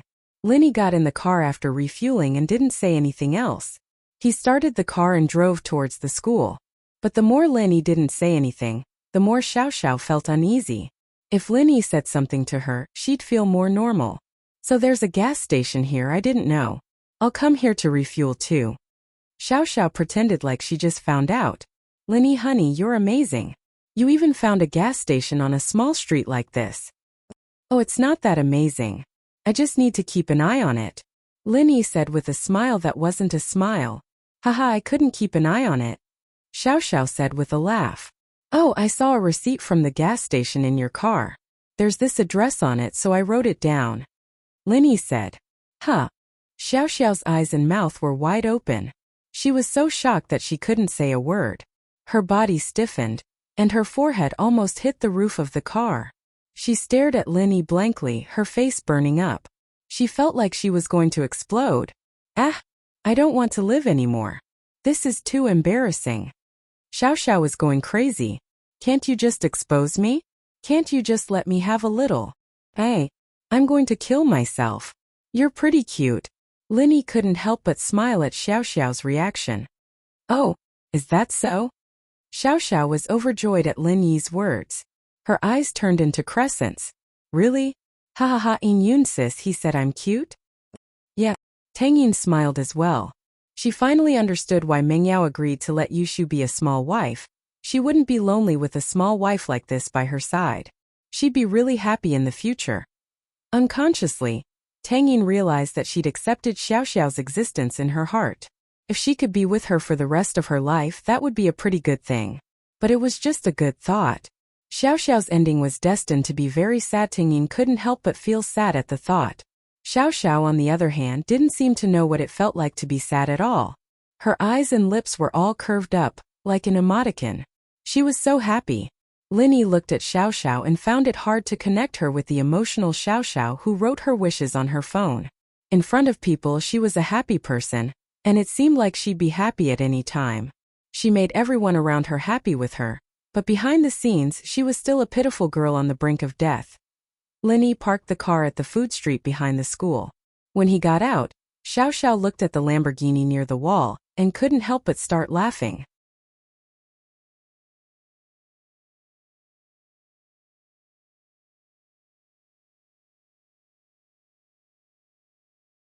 Chapter 1045. Cake with love to outsiders. She looked like Tang Yun's best friend, and no one would suspect that she had anything to do with Lin Yi. It wasn't until they reached the school building and Tang Yun entered Class 9's classroom that Xiao Xiao acted a little closer to Lin Yi. They were about to reach class anyway, and there weren't many people in the hallway. Xiao Xiao didn't hold back anymore and put her hand in front of Lin Yi. Lin Yi blinked. "What are you doing? Holding hands. I didn't fight for anything when my wife was here, but now that she's gone, can't I get better treatment?" Xiao Xiao said urgently. "Quick, it's my turn." "Huh." Lin Yi smiled and held Xiao Xiao's hand. It only took a few steps for them to reach Class 5, and Lin Yi let go of her. It was just a short distance, but Xiao Xiao was happy enough. She hummed a little tune as she followed Lin Yi into class, waiting for Lin Yi to sit down before quietly sitting beside Lin Yi like a little wife. Seeing how easily Xiao Xiao was satisfied made Lin Yi feel pity for this girl. But there was nothing Lin Yi could do. His medical skills weren't good enough, and he couldn't let Xiao Xiao live. "Lin Yi, honey, I brought you good food." Xiao Xiao sat down and opened her bag excitedly, talking to herself. Oh, Lin Yi really likes Xiao Xiao from the bottom of his heart now. This was why Lin Yi didn't get angry when she lied to him about running out of gas. If it were before, Lin Yi wouldn't have spoiled Xiao Xiao like this. "I made a cake with love myself." Xiao Xiao was a little smug as she rummaged through her bag and pulled out a food preservation bag. "Here it is, dang dang dang dang. Love cakes. Huh." Xiao Xiao was excitedly trying to show Lin Yi the cake she made. But when she took it out, she realized that the cake in the bag was squashed. The heart-shaped pastry was originally decorated with cherries and strawberries, but now it was crushed beyond recognition. Oh! Xiao Xiao was going crazy. "I woke up at 3 in the morning. How did this happen? How unlucky." Xiao Xiao slapped her forehead, a little dejected. She was a little sleepy after baking the cake in the morning, so she put the cake in her bag and fell asleep. She didn't even know what was going on when she fell asleep. Using her bag as a pillow, the pastries were still in her school bag. Now that she had pressed on them, the result was obvious. But Xiao Xiao forgot about it after she woke up. She called Tang Yun, dressed up, and left with her bag. She forgot about using her bag as a pillow. She didn't even think that the cake she made was crushed. Lin Yi looked at Xiao Xiao in front of him. He was really happy, really touched. Xiao Xiao had written clearly on her phone that she wanted him to fall in love with her, and then die in front of him to get her revenge. But Lin Yi didn't believe her anymore. If it was just a lie, why would she wake up in the middle of the night to make a cake with love?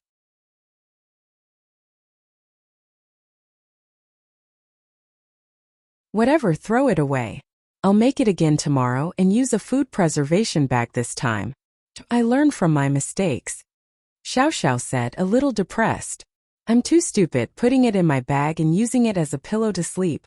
Sigh. Haha, Lin Yi couldn't help but laugh at Xiao Xiao's words. "Why are you laughing?" Xiao Xiao pouted. "Why would I throw it away? It's just a little out of shape, nothing bad." Lin Yi took the food preservation bag from Xiao Xiao's hands and opened it, stuffing the cake into his mouth. "I haven't eaten anything this morning, so I'm pretty hungry." "It's not bad."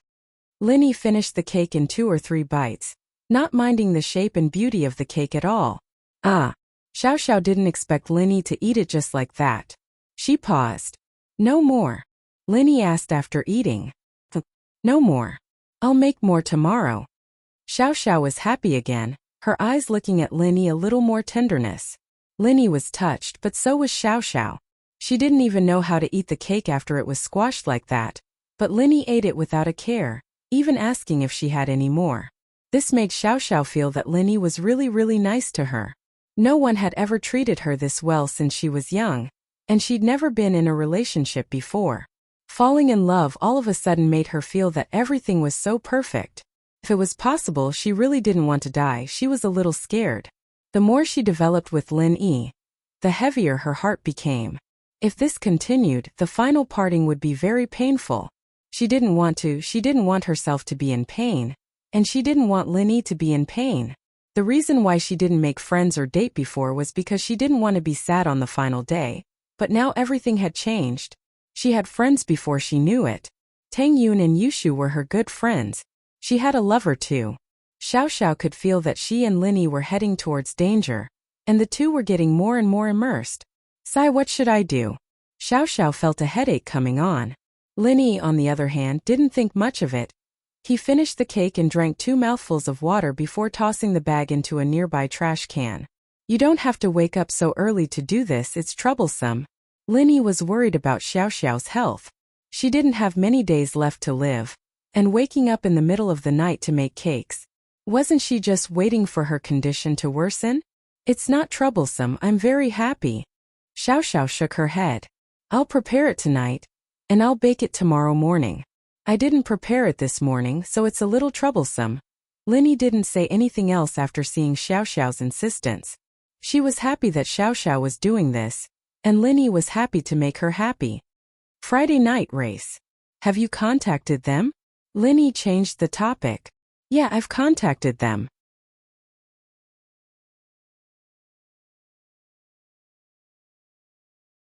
Xiao Xiao's face brightened up at the mention of racing. I contacted some of the racers I used to play with, and they signed up. But please don't lose, I can't afford 200,000. Haha, you don't believe in my skills? Lin Yi didn't care at all for these civilian races.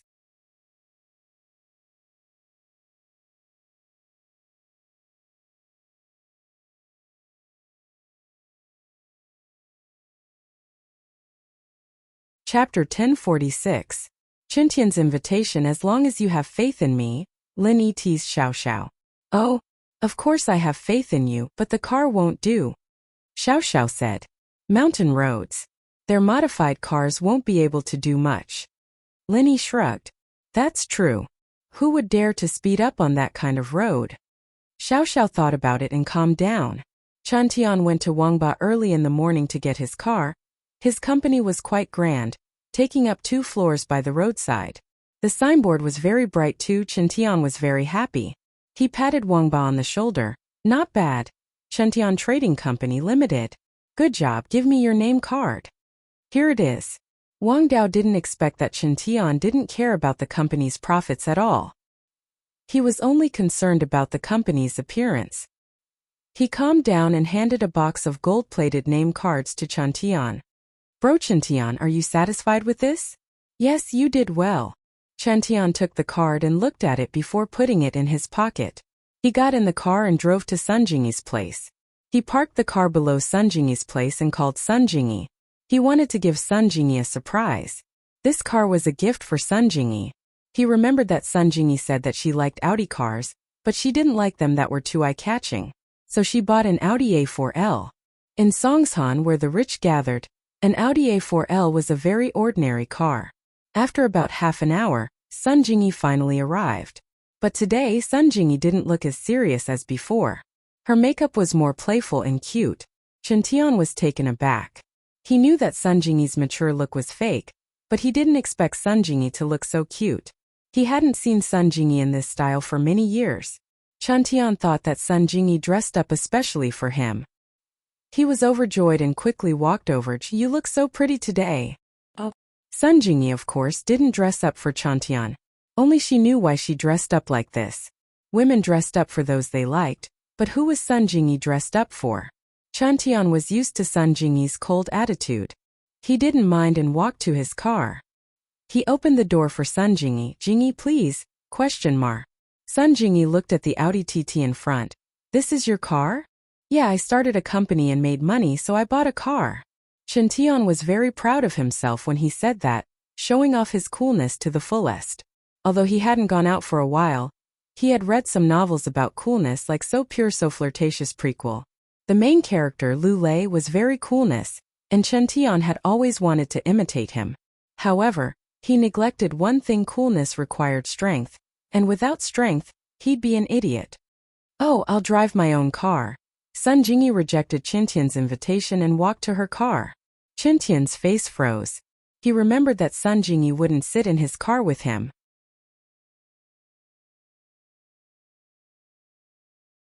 If he gave the car to Sun Jingyi later, it would be Sun Jingyi's. She'd want it then, right? Chen Tian wanted to give the car to Jingyi right now, but then he thought about giving it to Jingyi at the dinner table.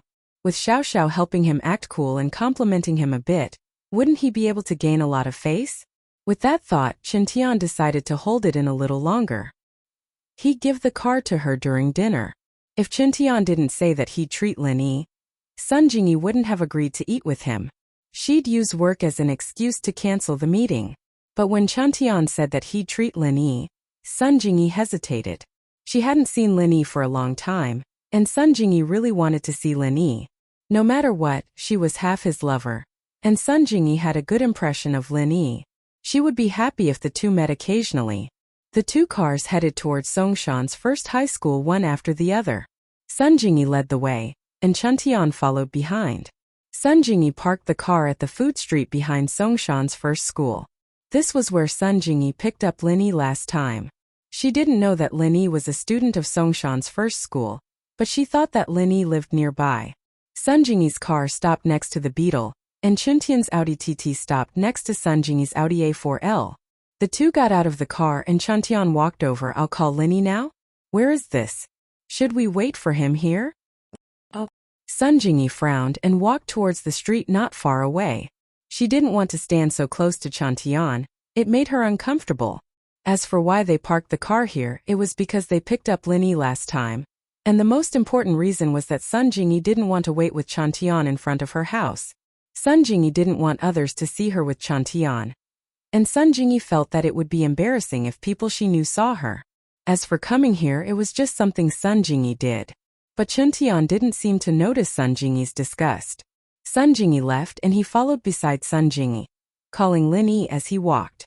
Not long after Lin Yi and Xiao Xiao entered the classroom, the phone in his pocket vibrated. Lin Yi took it out and looked at the caller ID.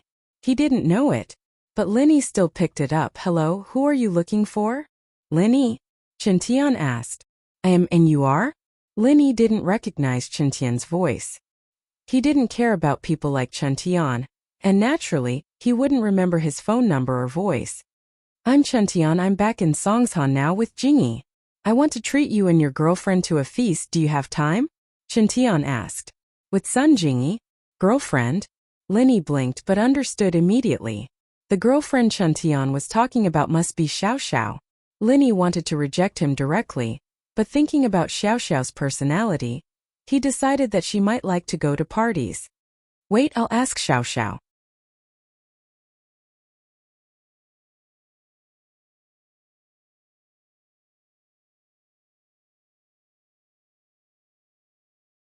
Chapter 1047.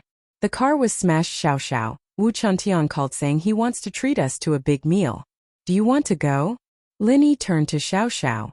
Wu Chuntian? Xiao Xiao blinked before remembering who Chen Tian was. That Iron Fist Wu? He wants to treat us to a big meal? Let's go, I love big meals. When? When? Lin Yi asked Chen Tian. Right now, Jingyi and I are at the food street behind Songshan's first school. I heard you live nearby? Chen Tian said. Now do you want to go? Lin Yi didn't answer Chen Tian's question but asked Xiao Xiao instead. Of course, Xiao Xiao didn't have any interest in studying at all. She was about to die. Why would she study? She didn't even have time to study for college. And so Xiao Xiao happily agreed. Then wait for me, we'll go now. Lin Yi said to Chen Tian and hung up. Lin Yi didn't have a good impression of Chen Tian, but he didn't have a bad impression either. He was just one of Sun Jingyi's pursuers. If there was a conflict, it was just that he stole Lin Yi's wallet, but Lin Yi stole his wallet as well. In comparison, Chen Tian's loss was bigger. Especially when they were in Yinjing, Chantian had been screwed over by Feng Xiaoxiao to the point where he lost a lot. Lin Yi, on the other hand, was a bit troubled. Did this Chantian have a screw loose in his head? Didn't he learn from last time's lesson? He wanted to treat Xiaoxiao to a meal now that he was back in Songshan. But thinking about how Sun Jingyi was with Chantian, Lin Yi felt that he probably wanted to let Sun Jingyi see his relationship with Xiaoxiao, to let Sun Jingyi know that he was a two-timer. But Lin Yi didn't care at all. He knew what his relationship with Sun Jingyi was. Lin Yi was just Sun Jingyi pretending to be her lover, in name only. There was no real relationship at all. And so, bringing Xiaoxiao with him didn't bother Lin Yi. As long as Xiaoxiao could eat happily, Lin Yi would be satisfied. Lin Yi and Xiaoxiao cleaned up, and Lin Yi sent a message to the Miss and Tang Yun, saying that he was bringing Xiaoxiao to eat with a friend. The Miss and Tang Yun both knew about Xiaoxiao, so they didn't say anything about Lin Yi bringing Xiaoxiao out alone. They only told Lin Yi to be careful and take care of Xiaoxiao. Yufeng was a practitioner after all. His butt was pricked, but he could still walk after being bandaged.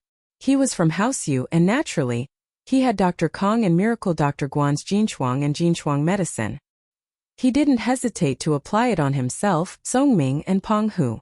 But Penghu's egg was cut off, and this medicine couldn't fix it. He could only be an Eggman in the future. In the morning, the three of them came out of the hospital. With the Jinchuang ointment, they didn't have to worry about the slow recovery of the wound. However, although the Jinchuang ointment was good, it couldn't be applied to the wound and make it better immediately.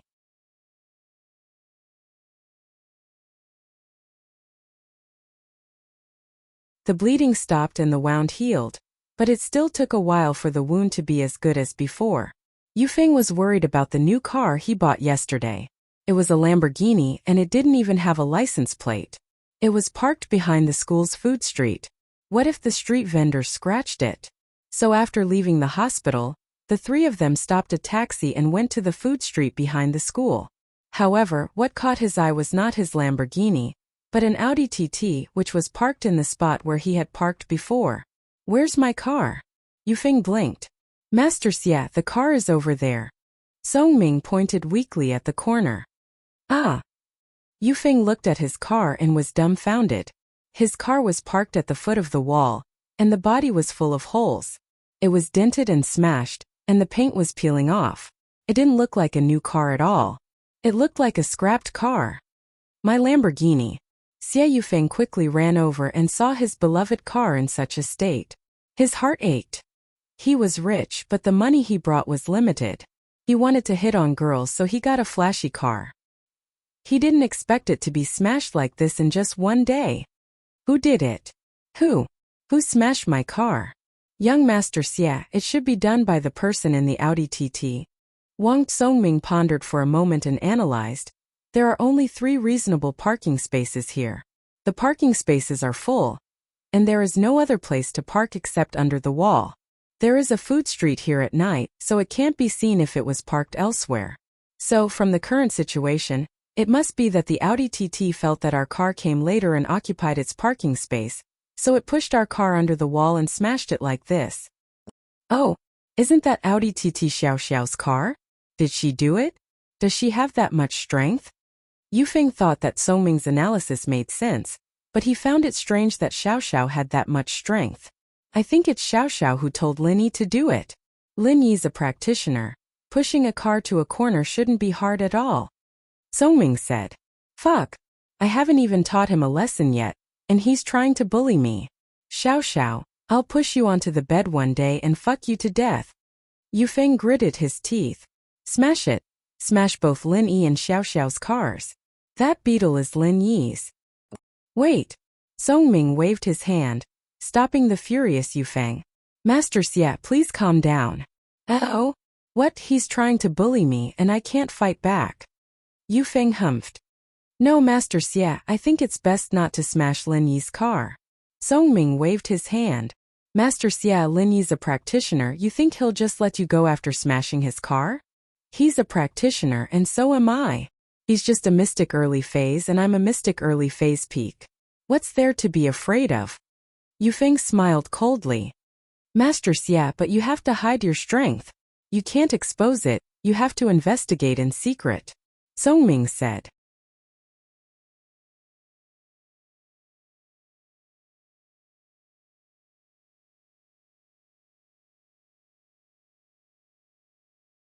Chapter 1048. Chapter 1046. Perfect timing, but he didn't want to just let this go. Wasn't this too much of a waste? After some thought, Yufeng said, then let's smash Xiao Xiao's car. That Yushu girl messed with us yesterday. Xiao Xiao must have had a part in it. She must have been the one who came up with the idea to smash the car. Let's do it as a warning to Lin Yi that we're not pushovers, and we can't touch Lin Yi's bottom line. Killing two birds with one stone. Alright. Let's do it as a warning to Lin Yi. Songming nodded in agreement. Then let's just smash Xiao Xiao's car. Lin Yi doesn't have any proof anyway, and if we don't admit it, what can he do to us? It's not Lin Yi's car, it's just a girl's car. Lin Yi won't lose any face. Then what are we waiting for? Let's do it. Yufeng had been itching to give it a try. He picked up a brick from the ground and walked over to Xiao Xiao's Audi TT, slamming it down on the windshield without saying a word. Peng! The windshield was smashed by Xie Yufeng's brick. Songming and Penghu, on the other hand, found their tools and started smashing the car with Yufeng. The Audi TT's alarm went off, deafening. But Yufeng didn't mind at all. The louder the alarm, the better he felt, as if he had vented all his frustrations. Bitch, let's see how you act. Let's see how you smash my car. I'll smash yours too. I'll smash you to death. Yufeng cursed as he smashed the car. One day, I'll fuck you to death. You little bitch. Because the three of them were working together, the Audi TT was smashed beyond recognition in an instant. Chentian and Jingyi were waiting for Lin Yi at the crossroads when they heard the car alarm. Chentian paused but turned his head the next moment, his face extremely ugly. There were actually 3 hooligans smashing his new Audi TT. Chentian was enraged. How dare you smash my car? Do you want to die? This was a gift for Sun Jingyi. Chentian immediately went berserk, rushing over to Yufeng, Songming and Penghu.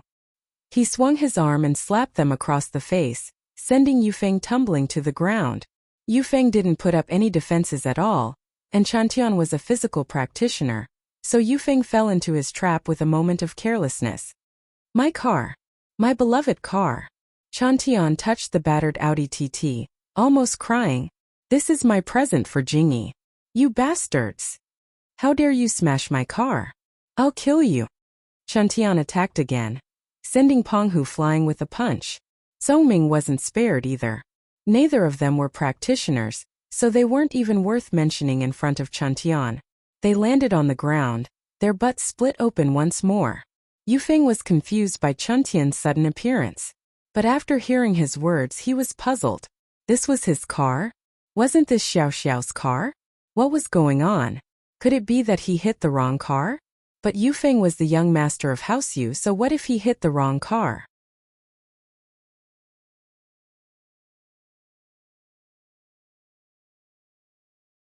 How dare he hit the young master of House Yu? Did he not want to live anymore?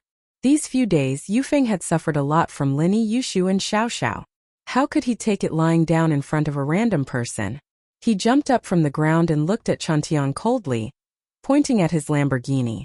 You're the one who smashed my car? Your car? That broken car is yours? Yufeng looked in the direction Yufeng was pointing at and frowned. Why would I smash your car? Even if you didn't smash my car, I did smash yours. What are you going to do about it? Yufeng's face turned dark.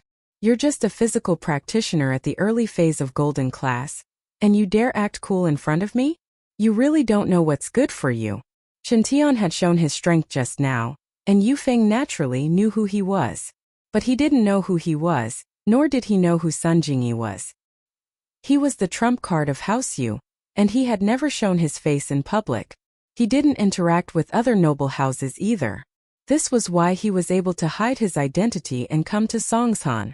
Wouldn't he be exposed if someone he knew saw him? What the hell? You smashed my car and you dare talk to me like that? Don't you know who I am? Chentian didn't think that Yufeng wouldn't kneel down and beg for forgiveness after being caught red-handed. Instead, he was acting like a dead pig that wasn't afraid of boiling water. Chentian was infuriated. He wanted to use these 3 to build up his heroic image in front of Sun Jingyi. I don't need to know who you are. What I do know is that you're dead. Yufeng circulated his qi secretly. He couldn't hold it in anymore these few days. In front of Lin Yi, all he could do was hold it in. But in front of these outsiders he didn't need to hold it in anymore. Since this guy in front of him didn't care, he'd use him to calm his anger. Yufeng smiled coldly. Just a physical practitioner at the early phase of golden class. I'll let you know the power of a spiritual practitioner at the peak of the early phase of mystic class. A spiritual practitioner at the peak of the early phase of mystic class. Chen Tian paused and looked at Yufeng's strong aura. He was a physical practitioner, but he could feel the qi of a spiritual practitioner. The difference between the two was huge, but Chen Tian could tell that Yufeng wasn't weak at all. In fact, he was stronger than him. Just when the tension was high, Lin Yi came with Xiao. He froze when he saw Yufeng and Chen Tian fighting. But when he saw the Audi TT beside Chen Tian, Lin Yi understood everything. Did Xie Yufeng smash the wrong car? Did he smash Chen Tian's car? But Chen Tian wasn't a match for Yufeng, so Lin Yi had to help him. After all, Lin Yi hated Yufeng more. This Wu Chen Tian, on the other hand, was a little stupid and arrogant. Lin Yi didn't have any special feelings for him. Wu Chen Tian, Xie Yufeng, you guys know each other?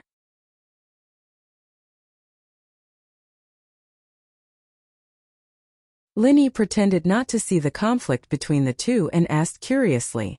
Fuck. Yufeng was going crazy. Yes, he really was going crazy. Why was Lin Yi like a ghost? Why did he appear everywhere? He was just about to use his qi to teach Chen Tian a lesson, and now Lin Yi was here. Yufeng quickly retracted his qi in fright. He couldn't let Lin Yi discover his true strength.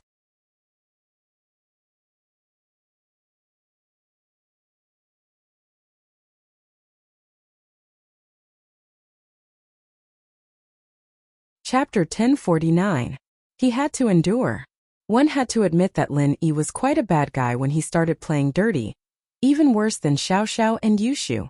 Lin Yi had been an assassin before, and assassins were people who would do anything to kill. Other than assassination, getting someone else to do the dirty work was also the highest level of an assassin. If he could get someone else to do the dirty work, then why not? Lin Yi had a pretty good grasp of the situation now. Yufeng's Lamborghini was smashed, and Chen Tian's Audi was parked right where the Lamborghini was yesterday. Naturally, Yufeng thought that it was the owner of the Audi who smashed it. And the owner of this Audi, from Yufeng's point of view, was Xiao. In the entire school, only Xiao had an Audi TT. And so Yufeng was certain that he and Xiao were the ones who smashed his car. Yufeng was probably afraid of exposing his strength in front of him, so he didn't dare smash his car. Afraid that he would cause trouble for him, he could only use Xiao's car to vent his anger. But little did he know that Xiao didn't drive here at all, coming in Lin Yi's car. The Audi parked here was Chen Tian's. How strong was Chen Tian? How strong was Xie Yufeng? Lin Yi knew very well, if these two were to really fight, Chen Tian would be the one at a disadvantage. But Lin Yi couldn't let Chen Tian lose now. In comparison, Lin Yi hated Yufeng more, and Chen Tian still had to treat him and Xiao to a feast. What was the point of eating if he got hurt? And so Lin Yi spoke up, and Yufeng dispersed his qi. His expression was one of pain and helplessness. Wah, Iron Fist bro, are you going to show off your Iron Fist? Hurry up and use your Iron Fist to cripple this guy. It's time to show off your heroic spirit. Xiao saw that Chen Tian and Yufeng were fighting, cheering. She didn't want Iron Fist to lose, either. After all, he still had to treat her to a feast. How could she eat if he got beaten to death? Really? Chen Tian was overjoyed when he heard Xiao's words. He thought to himself, this girl sure knows what I'm doing.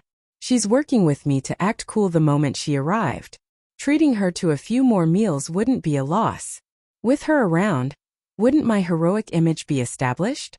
Sun Jingyi will also like me. Yeah, if you look at TV dramas, you are usually the male lead. Now is the time for the male lead to show his power. Hurry up and kill him. Xiao continued to bluff. This Xie Yufeng was really annoying, and Xiao was pissed off at him. She didn't have much time left, and Xiao wanted to enjoy her friendship and love in this limited time. But this Yufeng just had to come and mess with her, annoying her. This guy was wasting her life. Xiao Xiao didn't have time to deal with him. And so, from Xiao Xiao's point of view, if Iron Fist Wu could cripple this Ye Yufeng and make him stay in the hospital for a year and a half, that'd be awesome.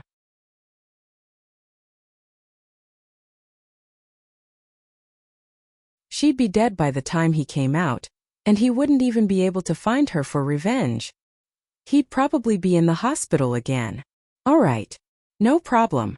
Watch me teach this little bastard a lesson. Chen Tian was pumped up by Xiao Xiao's words. He raised his hand and smashed it at Yufeng. Yufeng's eyes were filled with venom. He hated Linny and Xiao Xiao to the core. These two came at the right time, right at the right time. Were they doing this on purpose? Moreover, this trap to smash the car, was it deliberately set up by them? Yufeng was furious, but his mind was clear. He knew that this wasn't a trap, and he could only treat it as a coincidence. A wise man knows when to retreat, and revenge is a dish best served cold. With that thought, Yufeng took a deep breath and looked at Chen Tian. Bro, how much is your car? I'll pay you. Pay? Do I look like a penniless person to you? Chen Tian raged. I'm using you to act cool. How am I supposed to act cool if you pay me? Chen Tian naturally wouldn't let this go so easily. Without waiting for him to speak, he started using his iron fist arts and started beating Yufeng up. Yufeng was humiliated. He was the young master of House Yu, and he'd been beaten up twice in just 2 days. He'd even been injured once. How was he supposed to live like this? What kind of people did Lin Yi have around him? Why were they all like this? Yufeng didn't even have time to think before the fist landed on his body. He could only protect his vitals and crouch on the ground, not daring to fight back. He was afraid that Lin Yi would notice his chi. Lin Yi, just you wait. One day, I'll return the humiliation I've suffered today to you tenfold, 100-fold. After a while, Chen Tian realized that Yufeng wasn't fighting back, and he felt that it was pointless. Beating a dead man didn't make him look heroic at all, so he kicked Yufeng when he was tired. Are you dead or not? If you're not, get up and pay me. Yufeng was a mystic early phase peak. How could he be knocked out so easily by a golden class early phase physical practitioner? He got up from the ground gloomily, took a deep breath, suppressed his anger, and asked how much? 5 million. Chen Tian called out. Wah. Yufeng paused. An Audi TT for 5 million? What kind of joke was this? 5 million was enough to buy 10 of them. Hurry up, stop bullshitting. Do you want to get beaten up again? Did I not beat you up enough just now? Chen Tian glared at him angrily. You motherfucker. Yufeng couldn't take it anymore. A golden class early phase physical practitioner dared to talk to him like this? Did he not want to live anymore? Yufeng was at his limit. He had an urge to kill this guy even if he had to expose his strength. If Lin Yi interfered, he'd kill Lin Yi on the spot. Even if someone came to investigate, Yufeng could say that he didn't know Lin Yi's background. It was just a conflict that turned into a tragedy. He couldn't be blamed, right?